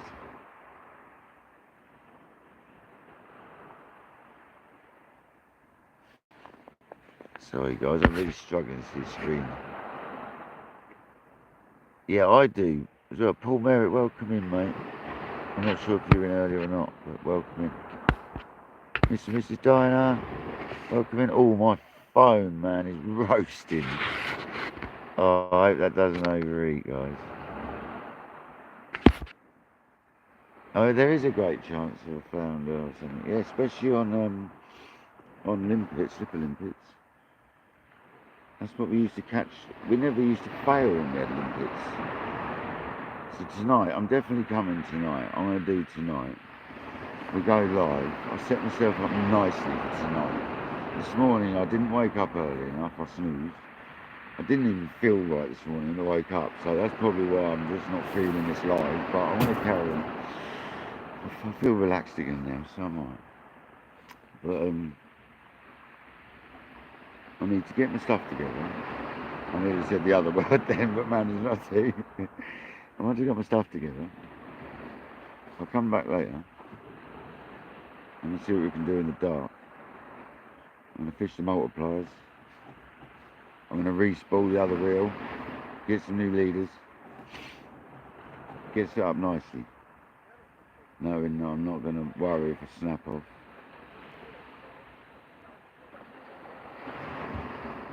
Actually, Little Hampton Angling. Jim, you still here? Jim, you got any Fathom 2 casting special 15s in, mate?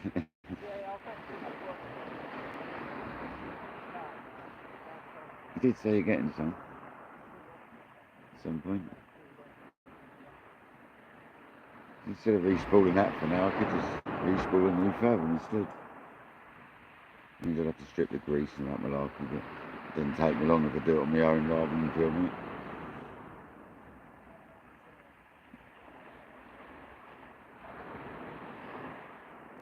With the mackerel bait, I'm quite happy to leave. Just sat there for a minute because the last ones have come in mint. And I often find that a mackerel bait that's sat there for an hour or so often gets taken.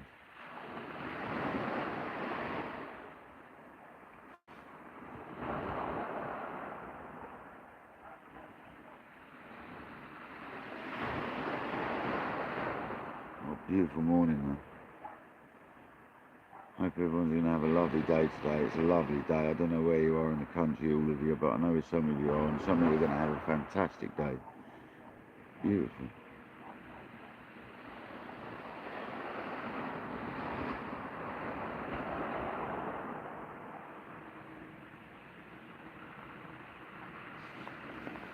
See, Jim's not in the house anymore. That's a shame.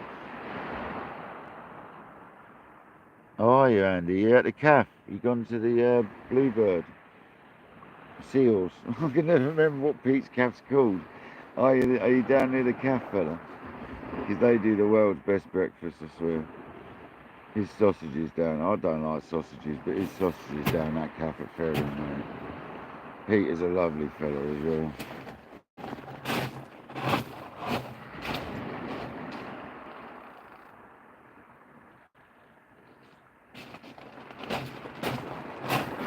Oh, there's a good spot to wade out the front of the fairing there. Really good. Yeah, you could pop down, Andy. I'm down from Ferring. If you keep coming towards Atlampton, I'm about from Ferring. I'm East Preston way. There you go. I'm East Preston way. If you're headed towards the sailing club sort of thing, that sort of zone, mate. You're welcome down, mate. Anyone's welcome down, honestly. No one ever has to ask that one. Be nice to meet more people, especially local people to go fishing with and whatever.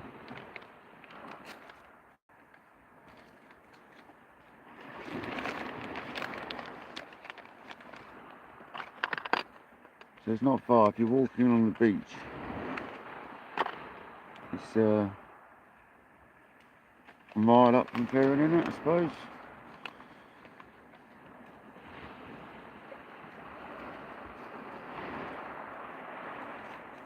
Don't even think it's that far where I am, to be honest, mate.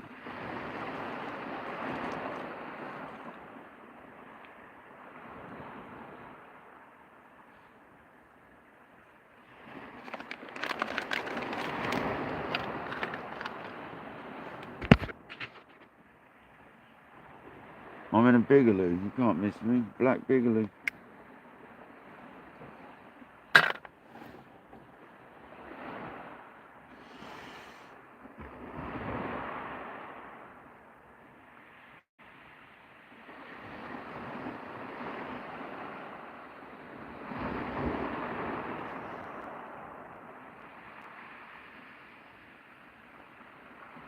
That'd be nice. There we go, guys. Got Andy popping down by the looks of it.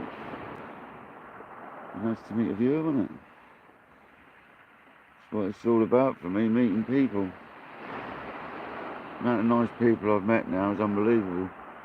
Never thought it'd happen on YouTube, to be honest. Meet so many nice individuals, but I really have. It's nice that a lot of them get together in groups, different groups, the same groups. Certain people fish together as pairs and then they all meet up as a big group, and it's just lovely. I think we definitely all need to do like some sort of, not a match as such, but it's just a friendly match, you know, nothing too serious.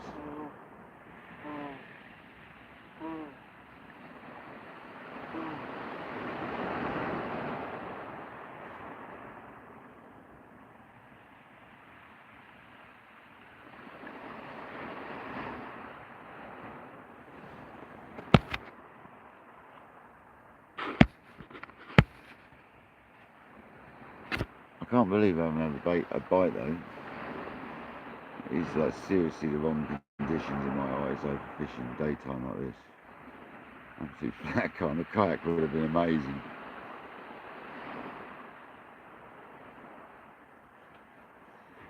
We'd have caught some fish on the kayak, that's for sure. But never mind.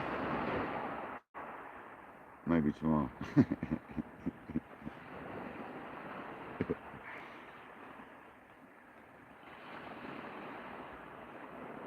If it's like this tomorrow morning, you might see me on the kayak. Slight offshore wind when it first light this morning, that isn't literally perfect.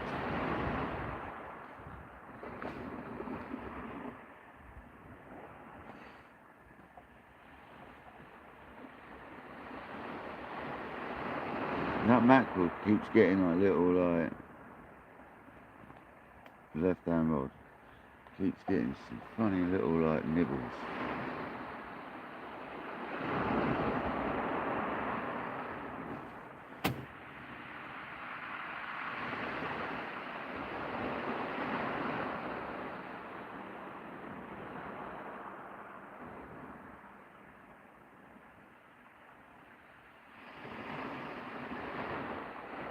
I'm absolutely devastated that the right hand rod hasn't had a touch with the flapper. I've just put a 1-0 flapper out there, 2-hook flapper,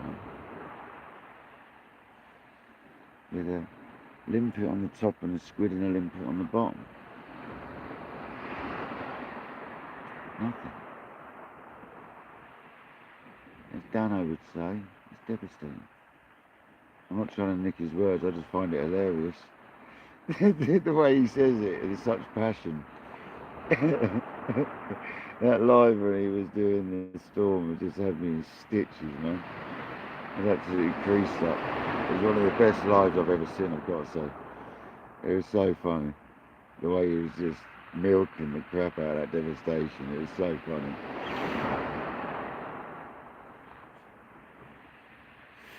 Loved it.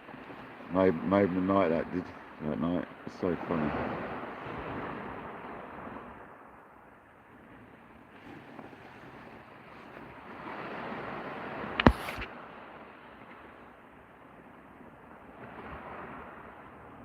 Scooby, it's sitting in my tent with the sun pelting in and my bib and brace on about 50 degrees, mate. It's probably about, let me go out.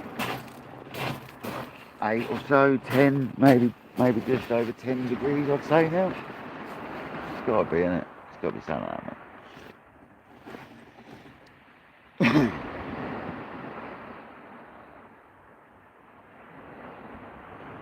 Mackerel bait again is getting movement, but it's nothing more than crabbage by the looks of it.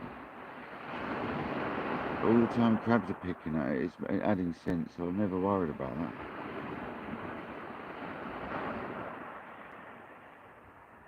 Not when it's half a mackerel. There's two massive great hooks hanging out of it, so.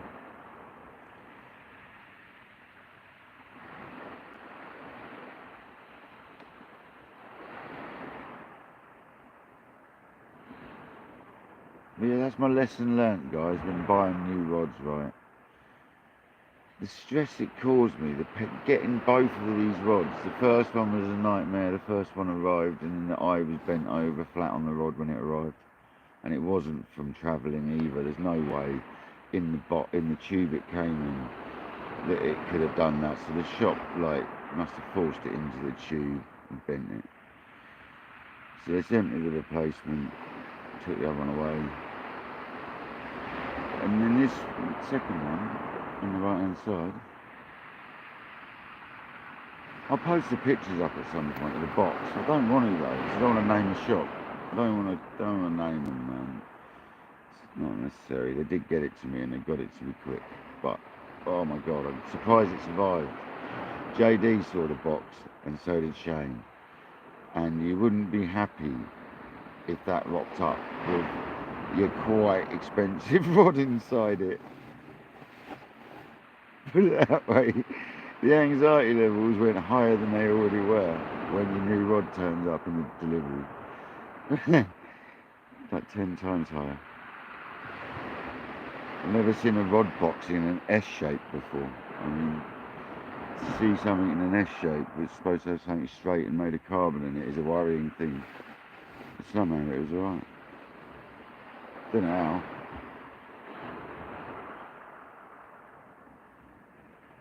Message has been sent though saying if it snaps, that's why. Obviously.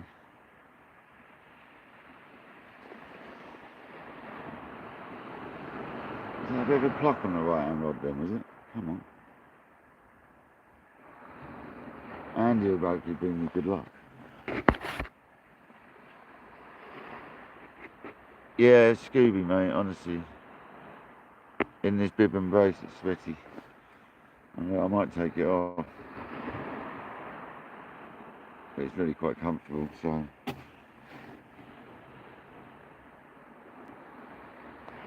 I'm not that sweaty, it's just. I know I could sit without it, it's just really comfortable with it, it's one of them. Taking the jacket off, that was well too hot.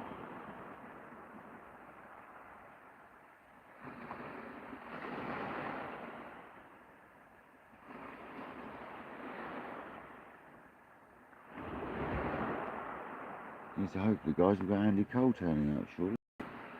Come and say hello. It's nice, isn't it?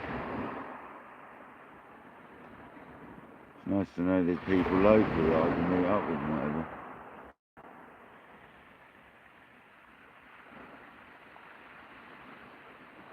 I need to go over to Hove soon, because that's good for the flatties.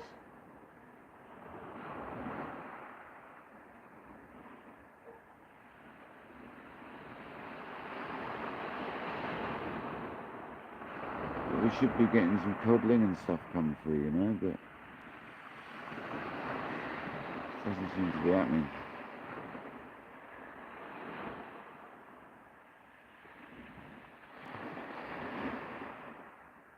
I think I'm going to hit this beach tonight, and that'll be like 5 sessions in, and after that we'll start having an explore, because I love this beach, because it's got the potential to throw a big bass here. It really has. I know it has.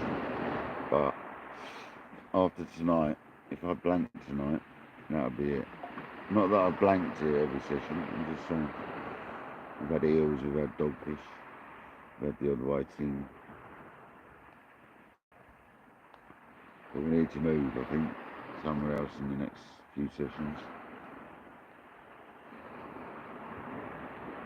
Start getting over to Shoreham, Hove, Seaford. Might hit Seaford a little bit. Start going Shane's way as well, obviously. Go and meet JD when he's back from Michelle. We could go and see JD. Go fishing this sort of area somewhere. We've got to go to Portsmouth and meet up with the Pompey Dangler. Do a lure session with him one day. That was a bit of a touch on the left rod again. I'm wondering if there is something like a ray or something, you know, on that left rod, because it's getting like little like vibration-y taps.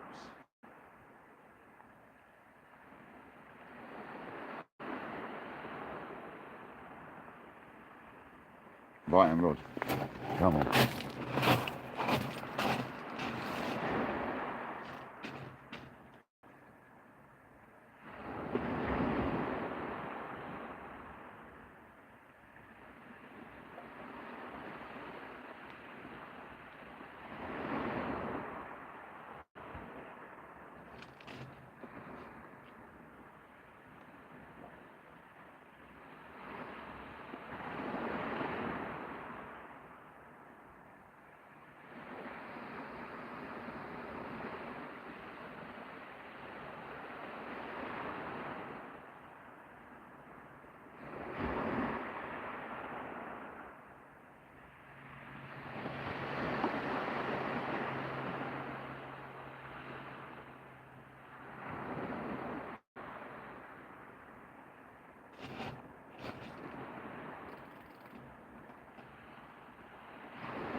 That was quite a flatty tap as well. It was like one or two little rattles, and then it sort of lifted back up, like it slackened back off. So let's sit on that one for a minute, guys. That could be a flatty having a go at that. Would be lovely, wouldn't it, to catch a nice flounder or place. If I caught a decent sized place, I'd eat it. Not like live, obviously, without cooking it, but I'd take it home and I'd do a catch and cook with it. Cook it tomorrow.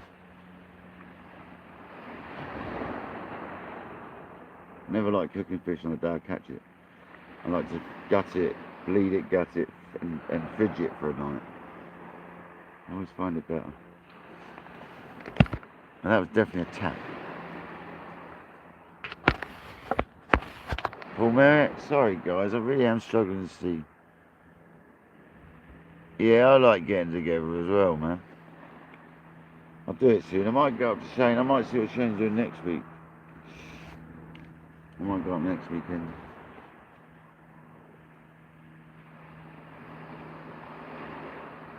I don't go up just for one day though normally. I like to go up Friday and come back Sunday, you know what I mean? Because it's like 2 hours. Make it a little trip, innit? I've got to hit Southbourne for a session. I love Southbourne.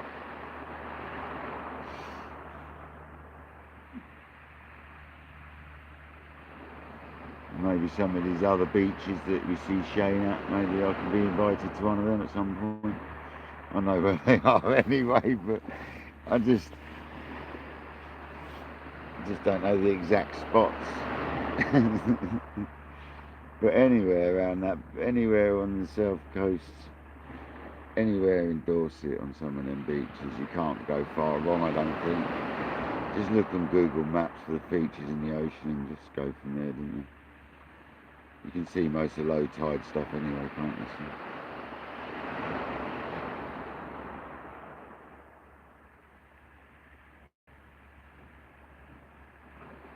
you? Yeah, Jim, I know you aren't in here, you weren't in here a minute ago when I asked, but Jim, if you're in here again, mate, you got any Fathom Mark IIs, casting specials? It sounds like it could be Mr. Cole. Yes, mate. Hello, mate. Andy? Hello, mate. Hello, mate. How's it going? Good, mate, yeah. I think I might know you anyway. Are you a builder? No. No. You right? I recognise you. Do you do lives? No. I recognise your face. How you doing? Not bad. Not good, is it? Not bad. So Mr. Cole's just arrived, guys. Evening, good morning, gents and lasses. And I don't know if he wants to be on camera, but he doesn't have to be. You can hear him. yeah. There's the birds. But no, I've had one rattle on that right-hand rod literally in the last 5 minutes. And it looked like it could have been a little bit flatty there. Because it sort of rattled down and then slackened off a little bit. So I'm just sitting on it for a minute. Because I put that on a 1.0 flatter. Because I broke off on the first car, on the groin, which is the second time in 3 sessions I've done that. So I've got to, well, it's multiplied, isn't it? It's getting used to multiplied again. They do tend to go the wrong way occasionally. Especially when you're not used to fishing reeled down with the left thumb release. So I'm ambidextrous at work, so I'm wondering if it's worth me trying the other way one day. Because I can use both hands at work, so I'm wondering if I'd be better off doing a left-hand pass on a multiplier. So I'm releasing with my right thumb, which is going to be better control for me. I used to do reel up, and I used to be right-handed. Right-handed, Reel yeah. down, now it's left-handed. So you now cast, no, you hold it with your left hand. This is on the spool. Oh, so you cast the other way as well. This is what I'm thinking I'm going to try, but not on a live. No. It's embarrassing. Not on a live, because I can see it going really wrong. But when I've tried the pendulum, the way round, like the right-hand way, it's not feeling right. No, I think It's not feeling right. You might have to stop now. I think you have to. Just come down here. If I went back reel up, I'd be fine. Yeah, I'm like that. But if I went reel down, I'm thinking I might be better level down. I really do. Thanks getting used to. I feel like I'd be better off like that. Yeah, you probably will. I feel that arm is better for doing that. Yeah, but when we're out, It's that way. Yeah. Weird, isn't it? Weird. Your fishing's Portland, isn't it? Terrible. You see everyone's lives are I struggling, was aren't they? watching Jane last night, he struggled until the end. Now, just your dog, is it? Jane till the end, struggled, and then just everyone recently in the last couple of weeks has struggled that you watched, isn't it? I was going to go out last week, on the Friday when Shane was laughing, and I thought, you know what, I'm sitting in the warm, I don't need to. Go out tonight. There's no hooks around, you're right. So, they're all tucked away. Not in there, don't eat that. No, don't eat that, mate. That's plastic, you don't want that. It's just slow, isn't it? At the moment, nothing. Nothing at the moment. It's just sunshine. Just nice to be out of the house, basically.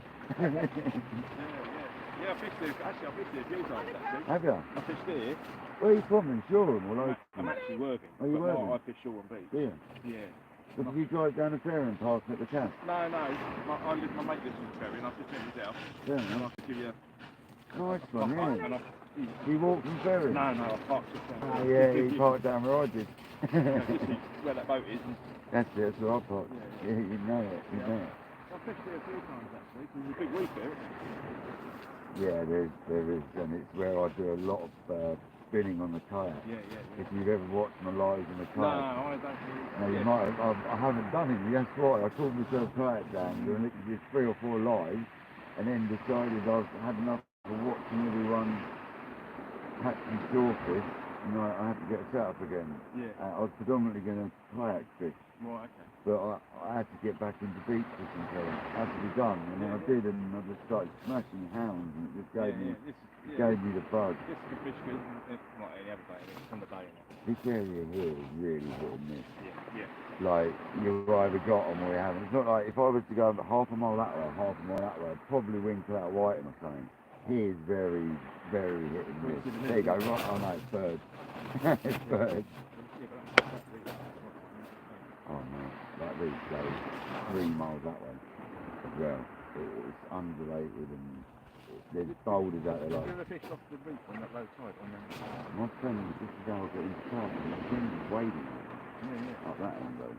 It goes up that end. And he wades out like half an hour. And I got the kayak. And it was just like, that was it, boss. I was like, he went wading on there. So come down with the wading, so I went in the kayak. And they were getting the odd one, and I just couldn't see 30 yards beyond the casting place, but it didn't stop catching. And they were all like, my God, mate, like one of them kind of got his back, one of the ladies. It can smash it out there. Yeah.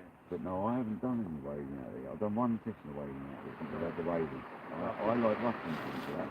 Rushington's got the same formation now as well. Yeah. I mean, I say 50 a few times. I've had a nice bass up here.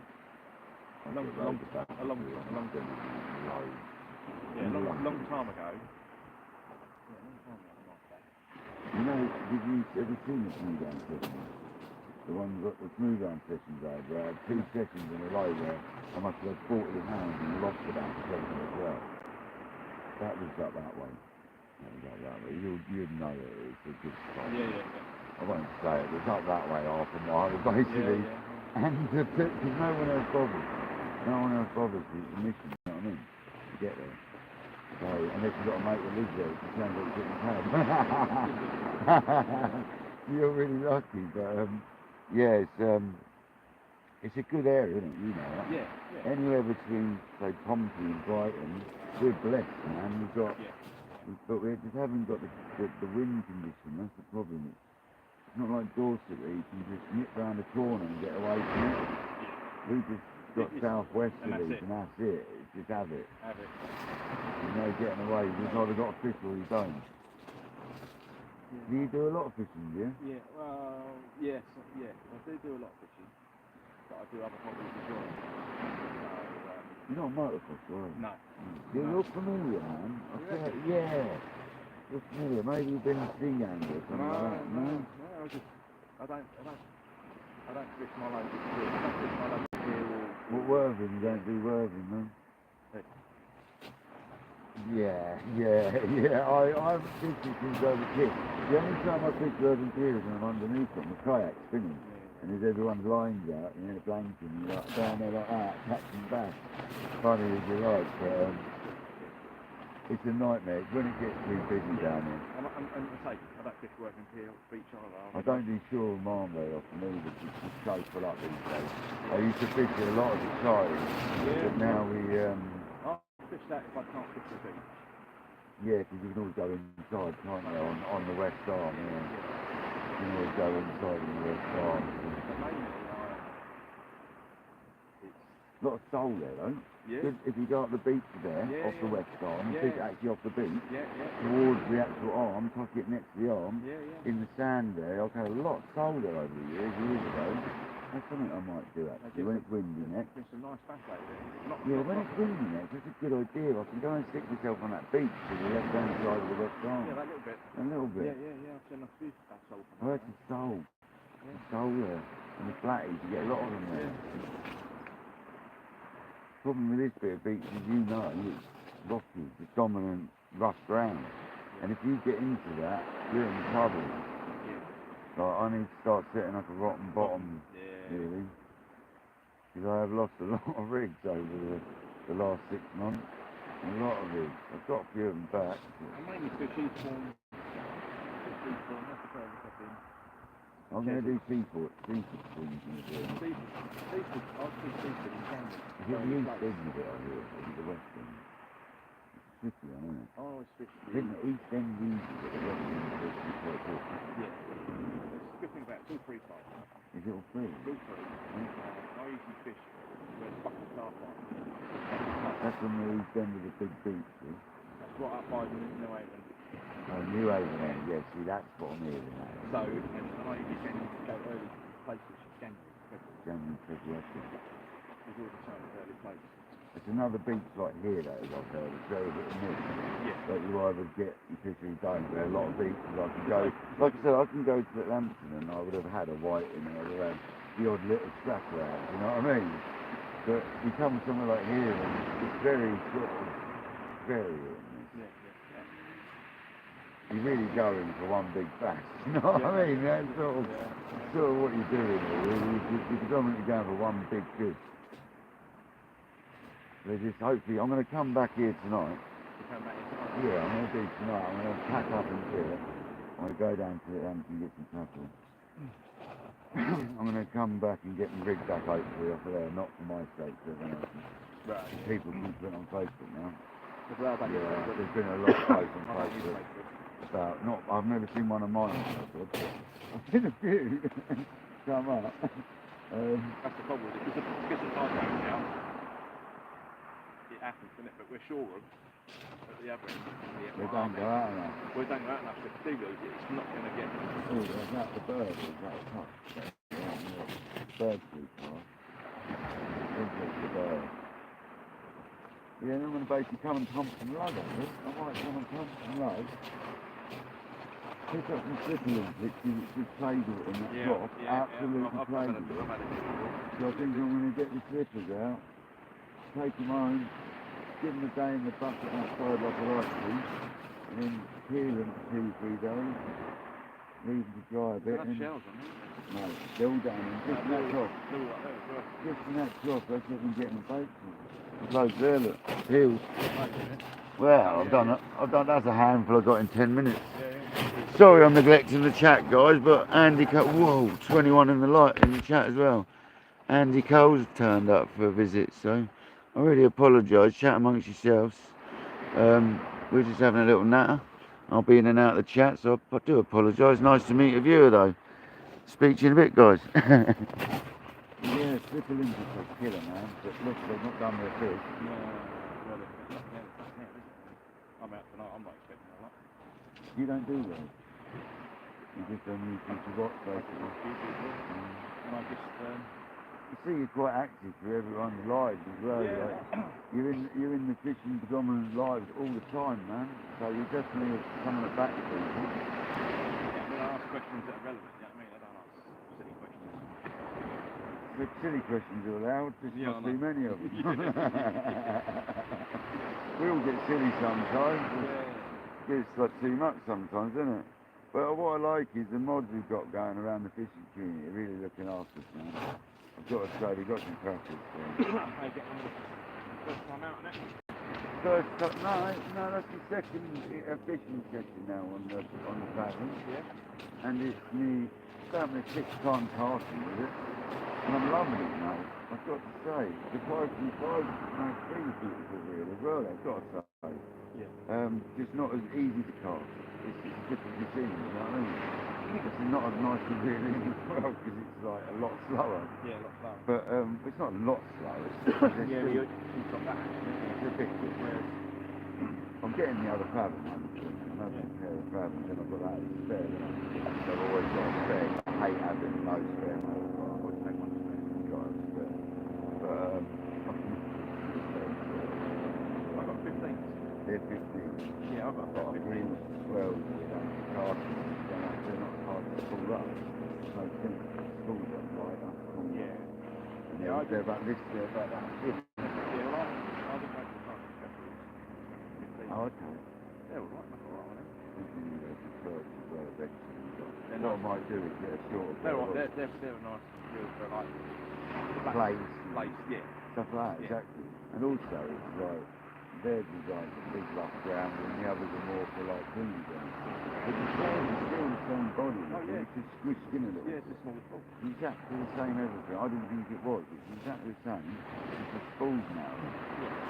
And that would make winding in nice as well, because it was smaller. First thing I did was when I got mine clean, I was KayakDangleruk. Oh, that's why I did that live. Yeah, I know, man. I was just, you know what, I was watching that and I see that bag and I went, no. I know everyone would have been, no! On there. To be honest, you could see what was going to happen. Yeah, just in my head I knew it was going to happen. You could tell it was like, and I just wiped it off the side. It was so funny. They are so small. They are. I found him, mate. I know you did, yeah. Yeah, it took a while. I'm going to get myself a magnet, just for future. I think they're stainless. Oh, are they? I think they're stainless. Of course they're stainless. They won't pick up. They won't pick up. Oh, when I went, I thought, no. You're lucky you found But it. no, regarding the casting on multipliers, going back to that, I've had no issues. I've had one birdie, and it wasn't a bad one, a flutter, and that was just my neglect of landing. I just neglected the landing a little bit. I relied on the mag too much. But they're a different ball game to like average that we used to tune up and stuff. Well, I've got leads. Deal with them. My JD 665 I think it is, that he's just put them bearings in. He spun it to me the other day on a video set. And it didn't stop, mate. It just, I think I'd be in a mess of it, to be honest. Well, I put ceramics in mine. That's what you In my ABEC 15. 9s. That's what I'm going to do with them. And I lined it up. It doesn't stop. That's up. Honest, that's what Jake did, exactly that.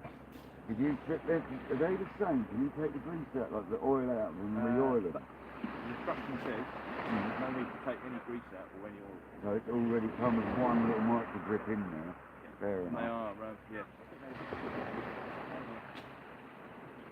I think they're 21 quid from gyms or something like that. You can get them from, can't you? Got one from Rocket Reel. Rocket Reel or gyms, yeah, that's what I've seen. 20 quid a pair. That's right. Exactly what I've seen. And there's no need, so I didn't touch them. But you can strip them, can't you? But you're not allowed to use spirits in them to clean them out. No, because of the... So I wonder what you use. It's just soapy water, I'm getting. Why not just roasting hot soapy water in a bowl? Yeah. Just wash them out, dry them, and then oil them. Simple as that, isn't Literally it? is a one drip. Because the ceramic bit's actually the ball. Yeah. Actually the ball. And I think there's less balls in them. I think that's why they're called 9s. I think there's 9 balls in them. I'm sure that's how they work. ABEC 9s. I think there's 9 in the 9, 7 in the 7. I'm sure that's how they work. Might be wrong. I know these have got very small and they've got a lot of bearings. Yeah. I think when you buy the ABEC, they've only got like a few in them, or like 7 or 8 of them. Never take them apart, but... They're bigger and there's less of them, I'm sure of it. That's why they're quite a grindy sounding bearing, aren't they? They don't sound nice. No, I mean, straight out the box, you can't have it. The life expectancy of like the standards, I think, they're only about 3 months if you're fishing 2 or 3 times a week. That's what they say. That's what they say. Only 2 or 3 times, 2 or 3 times a week, about 3 months, they reckon, to service them.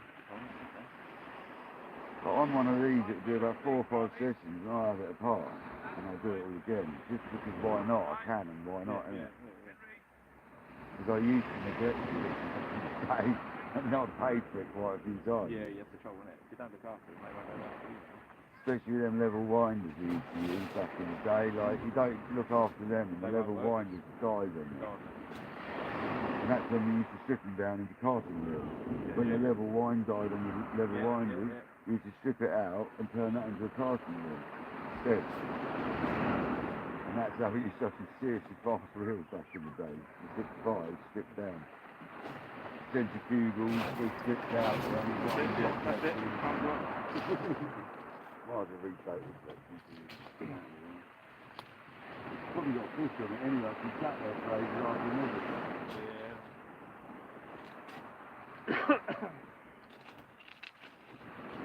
I'm taking to it quite well, the multipliers, to be fair. Just getting used to it, isn't it? It's all the winding on smoother and stuff. It's like, it all makes a big difference to the casting if you can get this nice, isn't it? The big point part of it is the winding on, I find. You've got to think about it, haven't you? You have, but then there's a point where you don't have to even look at it. You sort of get used to it. Get used to it, yeah.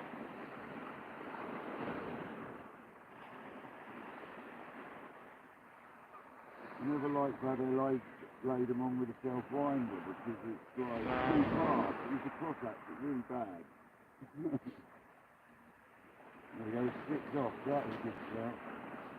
Except for those little. All the limiteds gone on, other than the skidder, which is done.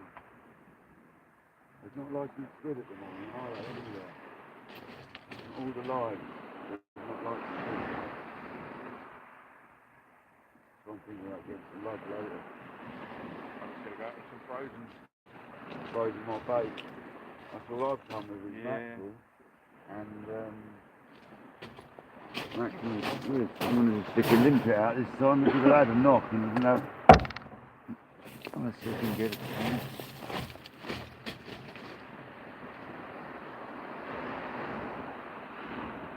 You've been fishing all your life around here, haven't you, mate? Since about 12. Took me down there, took me to Tropicana back then, do you remember?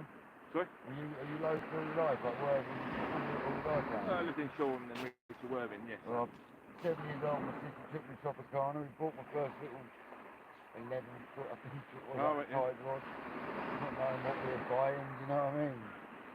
And I was on the little pontoon that was, remember Mr. Hampton speedboat? Yeah. I was on the pontoon where they used to go from. Yeah. I caught bass, I think I had green. I caught a few little fish, you know, little ones. That was it, man. Still learning now? I learn every time I come, mate. Yeah. I never shy to take advice from people. No. Doesn't matter how old I get in life. Same with work as well. I've had nippers of 20 years old come up and show me something, and I'm like, fair enough. Yeah. The next week I tried it, and yeah, you know what I mean? Fair top. You just got to take advice, man. Yeah, no, you learn every day, don't you? Especially when you're fishing around people like Jay and Shane and people like that, I believe I see it's quite a common standard, you know what I mean? When I've actually fished with them now, they've got good technique, good styles. It's nice to be around people that fish as well. Because I've been out of it for a long time now, so things have come a long way. Oh, yeah. I've got a good friend who's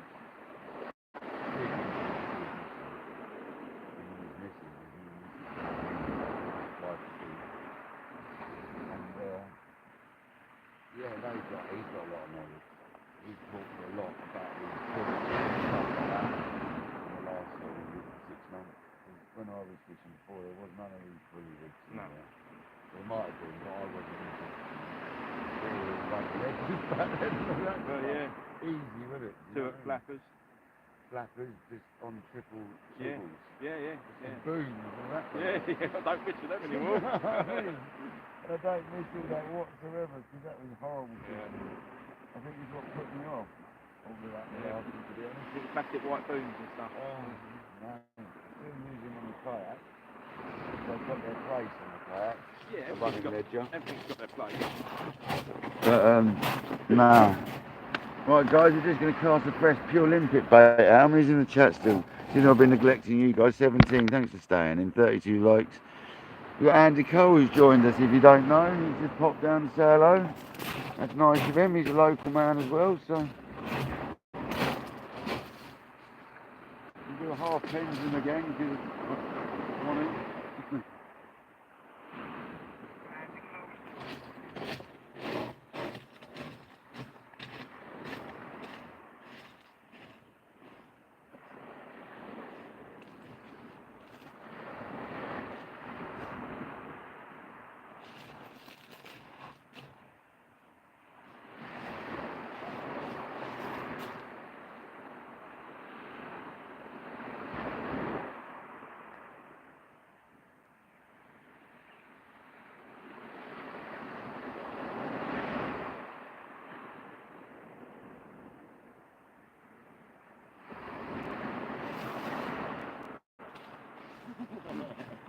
That didn't go right, did it?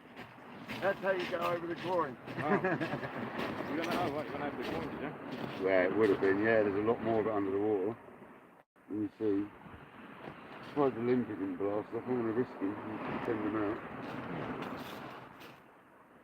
They always bunch up on the hook anyway, so.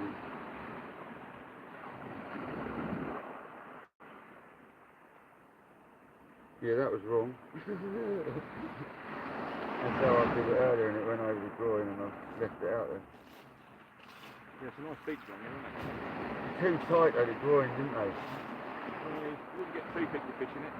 You can't have one either side. You've got to be either side of the groin. Yeah, so you can't have two. You can't have people in two in one groin here. None of that will last. Even in the matches, they don't do it.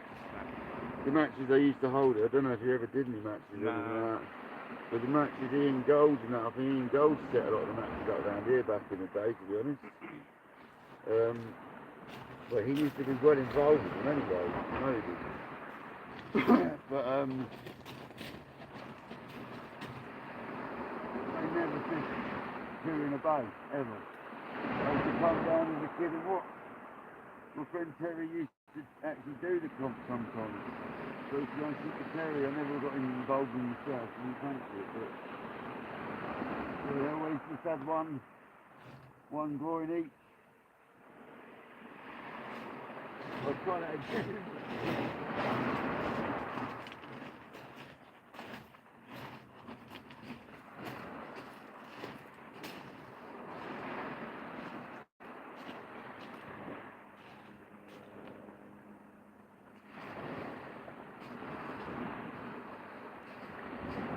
that rod, but that's like fun. Definitely you can practice for it, can't you? Good time, isn't it? Time around. The odd for the ground card, but as you can see, that's a little bit Difficult. tricky right now. Even the boat stay when you see it. So.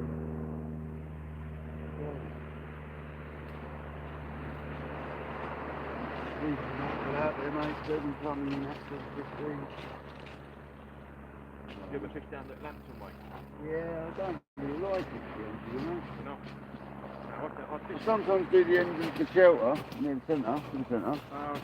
Sometimes do there, and I sometimes go, I haven't been the other side since I started fishing again. Yeah, I fished it big. Not recently. Not recently. I love Climping End, but it's really difficult with the car park for that. Well, yeah, since that flood. Yeah, it's a nightmare. Yeah, I used to fish that quite a bit, that. It's a ray zone, isn't it? Where you get your rays around here, but Bognor seems to be the place now. I'm going to have to go for rays, I think. It's always Bognor. Bognor's the spot. Shoreham, obviously, Shoreham rose up. Me and Dangler and Matt went there, didn't we? And we smashed it on rays. Well, they did. I had a few. They had loads of few, 13 or 14 minutes. You should have had more. There's a lot of loft that day. Yeah, I've been there when it's been good. Big ones as well. See you in the chat. Sorry guys, got Andy Cole here, so obviously I've got to socialise with both. Thanks Jay for being in here looking after it all. Simon, thanks for coming in. Paul, thanks for hanging around. Michelle, welcome. Anyone else I've missed, welcome in. We've got one of the viewers turned up, Andy Cole, lovely fella, rocked up Serlo, so sorry about the view of the rods, it's not the nicest either. I should have set my bivvy up a bit differently, but you live and learn. I'll do it differently next time. It's a daytime session, we need to be sideways on so you haven't got that sun in your face. But at least you've got sun, guys. It's better than none, isn't it? So yeah, Andy's just had a wander down from his mates. Sounds like he's going fishing, so you say you're fishing tonight? Yeah. Yeah. Yeah, sure. Sure, man. What are you going to target? Anything that swims, or? Hopefully not whiting. I should imagine you'll have a few of them there, mate. That's not what I'm after. There's normally a few things about shore, it's deep, isn't it? Yeah. I'm not about a big bait to sit there and catch nothing. This is my theory at the moment. I'm just going to sit on big bait, but then I'll put a flapper out just in case. But actually, I wanted to sort of copy what Dangler did the other day. Not, you know, I don't mind saying it, and catch a whiting and put a whiting bait out. I don't mind admitting it. I want to do the same sort of style as Dangler was doing, where you catch whiting and just stick the whiting onto the back. Yeah, live bait. Not live baiting. Dead. It was dead baiting, yeah, and it was suffering and half. That little coat that Just backslid and off camera. That little paint coating that he had, that was certainly Well, Shane last night, yeah, bait. that was a spot on live Live bait. bait, that was. You want to put that under the float, didn't you?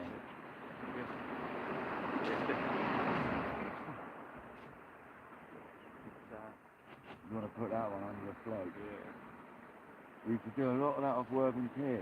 Yeah. You go down there with a little tiny jig and you catch the live breed and you take them up the other end and you just free line them off there. I mean, and the Worthing Pier fish as well. you get shoulder bass just sitting under it. Yeah. Just sitting there. People get videos every year, don't they, of them, just thousands I of fish them. up the river as well. Yeah, I do a lot. I haven't done any this season. I normally spend a lot of my time kayaking. I've not done this season. I've neglected the kayak because I had such a good sort of run on the street, I think. Right. And the kayak got neglected. Plus the weather has really been kayak weather. Every time it's got nice for a day, the next day's been rubbish. You want it like this? I wish I'd gone out this morning on the kayak and then done this evening. I might go out tomorrow morning if I look at the kayak. I might do it. Get out there a mile out from here. I'll have some rays and all sorts out there. I normally do. Have some mackerels with squid. I've got a bag of refrozen bait.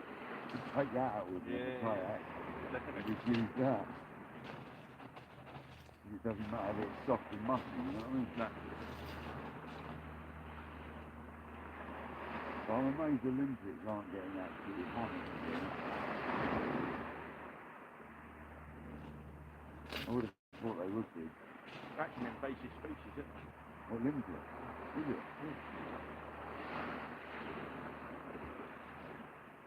I know that it's a really good bait, normally. We used to put a string of them like that up the line with another beam for flatten. And it's massive, I think so. Mainly for flounders. Dad used to like them up the river as well. He used to catch them up the Arun. Dad got the Arun and the bend, used to like them up there. But only slippery Olympics, not the other one. Oh yeah, that one, yeah. You never did any good on the other side of the Olympics. Yeah, I know. On the break. On the breakwaters there, on the rocks and that,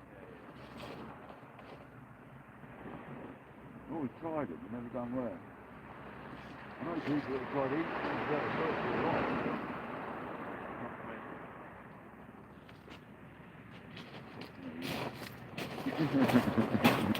Not for me either.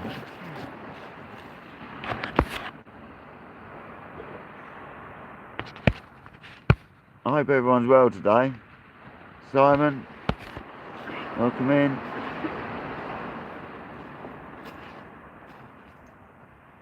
I can't read that name. Is that Brighton?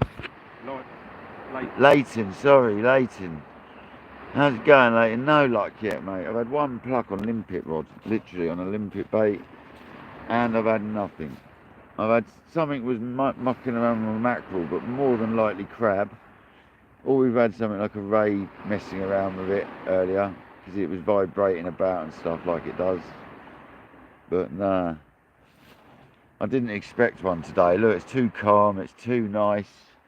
This is not what you'd call ideal fishing conditions at all, but it's ideal kayaking conditions is what I call this. So if it's like it tomorrow, guys, but we're coming tonight. I've got more hope for tonight. If the weather stays like this in this zone tonight, we might be lucky, because it's one of the only areas around here that's got a gully that runs through like it does. So whenever there's a slack tide, there's always some run through here,